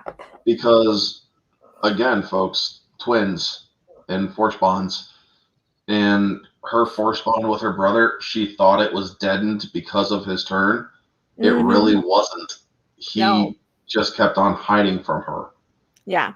And it broke her heart when she actually, I believe, she's like, "You're always hiding. Why? Mhm. You Yeah. don't need to hide from me. I'm your sister, damn it." Yeah. And he's like, you wouldn't understand this. Yes. And the thing is, okay, so in here, this doesn't go all the way to the point or all the way to where Han and Leia find her holding her brother, and it doesn't show all the wounds that they put on each other. No, it really doesn't. No, but Because it's still a they- great fan film. It's everything's done perfectly in there. They have, I mean, I think they projected using the Force, lightsaber duel, choreography, and everything really, really well for a fan film. It really, indeed. I mean, that objectively Mm-hmm. is around a 4 out of 5, a 9 out of, or an 8 out of 10. Yeah. There is obviously, it's a fan fic, so it's low budget, but for the most part, it is a very solid story and a solid expression of it. Yeah, exactly. And so we lead up to that right there. And yeah, he does cry out to Tenel and her, her daughter are basically to rescue, get out of there. And then so they Luke and them evade the Anakin Solo, and that's another friggin' fun little part right there, because how the Jedi present themselves in that scene. And then Leia feels the death, of course. And they go to her and they try to hold their composure, and they can't. Even Han, he can't. When he sees the twins, the sister holding on to the brother. And I mean, it is a well worth read. Even that ending, oh my God. And they're trying to hold everything together, and they can't, and it's very, very emotional. And I mean, I love the ending here because it gives her perspective, it shows her perspective and the loss of her Force twin and all that. And yeah, so we are finally coming to the conclusion. I would have loved to get into a little bit past Crucible and into the Fel Empire era of Legacy, but we're not going to do that. But we have the tragedy of this. We have the tragedy of the Solos, basically. And, and how well, even though Leia has seen a lot of death. I mean, so has Luke, but, hers was a lot more closer in a lot of instances, and when it came to the loss of her sons and stuff. And this one right here, seeing again, like I said, seeing her daughter hold the twin and having to fight him and stuff and all of that. And then later on, after they clean him and they give her a shot for her shock, Jaina a shot for her shock, and they give her help and stuff. Later we have, and we're coming to the conclusion of this, we have Jaina in the Bacta tank and the Bacta spray and stuff like that, healing. And she's contemplating on how she feels about everything and the loss of her brother, and feeling him finally at the end, at his death, that is so tragic. Yep. Because he stopped hiding, and he let her know everything, basically. Yeah. This is why I did what I did. And I have never stopped loving any of you. And to give her all of that at once, as she's literally swinging that death blow, it's like, holy shit. He gives into it because he needs to pause and communicate as well. Yep. The thing about Jason, he can literally partition his mind in a way where he's not just sending out that to Jaina, he's also he was simultaneously reaching out to Tenel and Alana. And I believe that they actually did understand that reach out to them as well. Yeah, they did, because they got out safe and sound. Yeah. Yeah. And it just shows that he is truly a tragic figure that literally did what his grandfather did. Because Anakin Skywalker, at the very last moment, sacrificed his life to save those he loved. Yeah. And it just goes to show that the entire family went full circle. Yeah, and the thing is with Jason, he knew he wasn't redeemable, but he is willing to give himself for the life of his family, and or for his his daughter and stuff like that. But whereas Anakin, he was redeemable, and so not everybody can be redeemed. No. But there has to be a pivotal story behind why, and Disney failed to give us that. And this movie here, this fan film, has far better choreography than the Disney trilogy. Oh my God, they were just swinging sticks in that trilogy. In this movie, there was technique. They used the Force. No one really used the Force in that, really.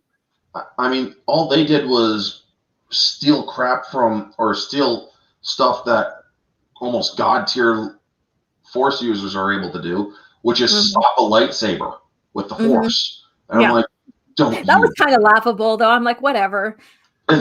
When I saw, don't you freaking dare give them that power. They're not anywhere near that power.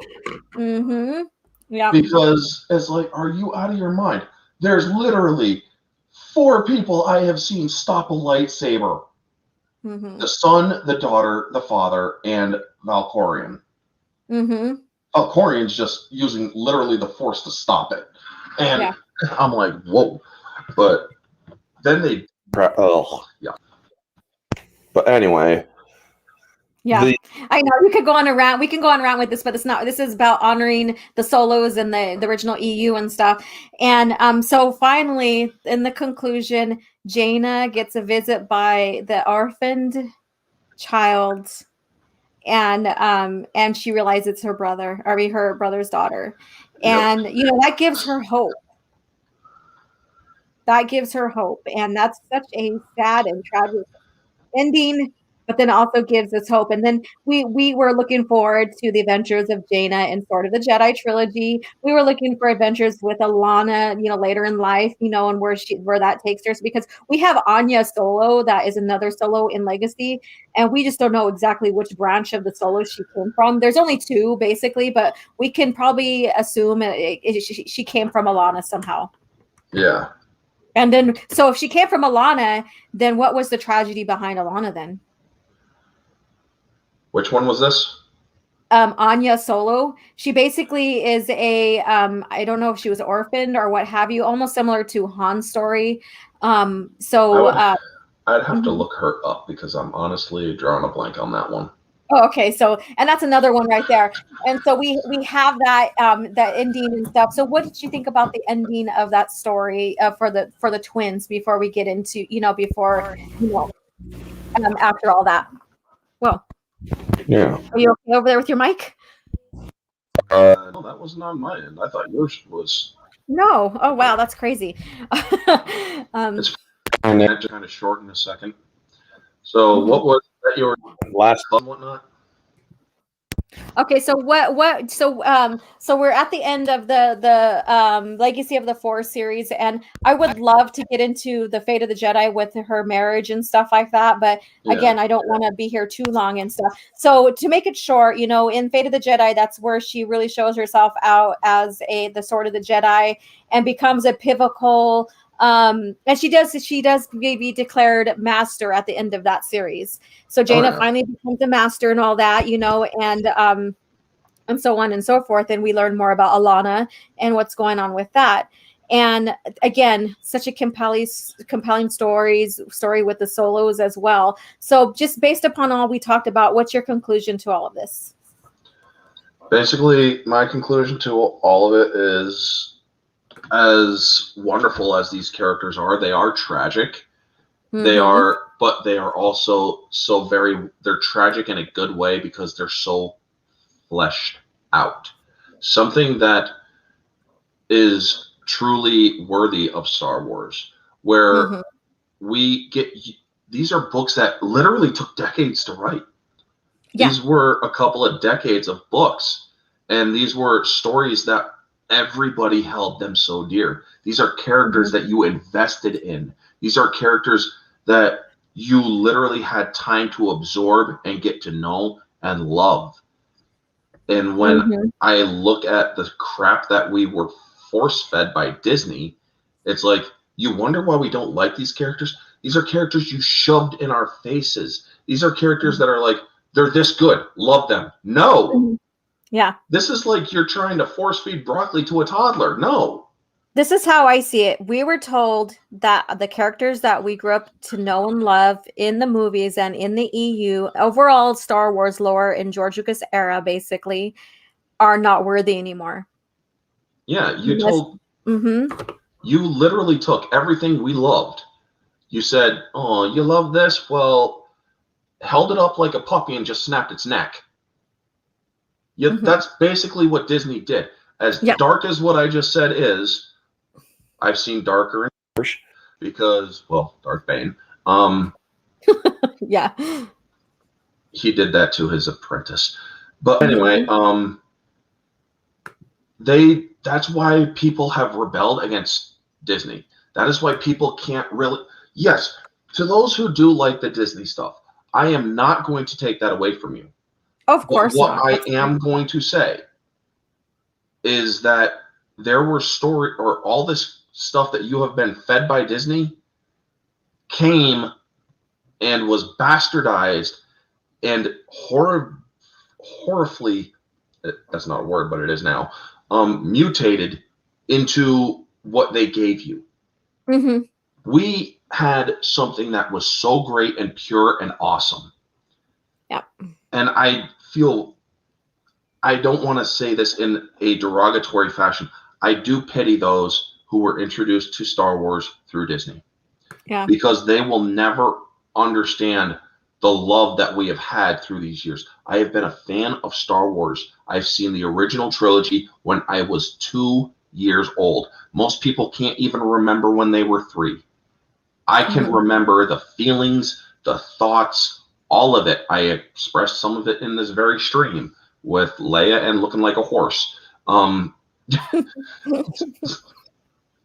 But it just goes to show you that is how much Star Wars has had an impact on my life. I may not be a Star Wars centric channel, but believe me, I know my lore.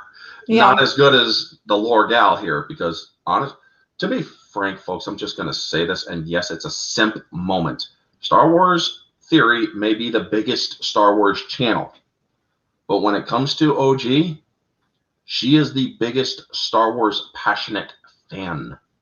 Oh, I thank you. I mean, I don't see myself that way. I'm just like sharing the love of it and just keeping the spark going. That's how I see it. Exactly. But here's the thing. Your passion literally has led to other people wanting to have these conversations, has led to people creating some of the versus streams that I've done that are Star Wars centric are ones that it's like I have done it with certain people in mind to bring them on the channels. Unfortunately, I didn't get the chance with Anna and Jesse, but hit and miss. Yeah. A couple that I think that you might even want to join. I got Mary Jade versus down the pipe soon. I'm gonna have to find out which date that is. Okay. Later on this year. Yeah. Hello? Oh, he fell out. Oh no. All right. So I lost him. So thank you guys. Yeah, so it's been a pleasure discussing this. And again, this is why I do my channel, for you guys to get more into the characters, get more into the lore. If you haven't read the series Legacy of the Force that leads up into Fate of the Jedi, please pick them up. Betrayal is one of them, and it also has some great Wedge Antilles moments as well. If you're a big fan of Wedge Antilles, there's some great moments of his as well. And but again, this right here, the tragedy of Jason Solo, I guess you can say, and the Solo family in general, basically it's so well expanded on in the lore, and I think it's worth the journey. And pick up Brian Daly's trilogy, AC Crispin's Han trilogy, for Han Solo's arc, as well as the comics and stuff that and we should be covering the comics here with Leia and them here pretty soon when we get back into the comics and for Coffee Chat. And and delve into these wonderful characters that were given to us in the OT, starting with A New Hope. It leads up to some great story arcs, some pivotal moments, some beautiful moments to tragic moments, and just have fun exploring it. And then I'd also invite you to go back into, the Old Republic and the PT era, just so that you can expand your mind on with different characters and different modalities of the Force and stuff like that, and really get in and delve into Star Wars George Lucas era in general. So I want to thank you. I see that hasn't returned yet, but I want to thank Orange Hat for being my guest and going on this adventure with the Solos, about the Solos. And thank you for everyone who still stayed with us for almost 3.5 hours in this discussion. It's amazing. I knew that once we would get into the Solo kids, we'd go really deep into it, because their story, let alone, it has a lot of lore and a lot of adventures and a lot of little areas to cover, and we couldn't cover everything. And so this was a great chat. Stig Kenobi, I'm back. Stig, we're leaving. My guest fell out, and I don't know what happened, but he fell out. Yeah, so thank you again, or chat, for being here, and everybody in chat for sticking through. And also that film, if Soul Assassin wants to share that link to the film again, go watch the whole film in its entirety. It's a great fan film, and a great and it gives us a great visual of what was going on between the Solo twins as well. So thank you guys again for joining in and being in this conversation with us, and expanding on the lore with the Solos. It was quite an adventure, and I thank you guys for your support and those who became member of the channel. I do have merch in Redbubble. I will put it in the descriptions. I didn't put that when I edited my stream. And again, thank you for being here, and may the Force be with you.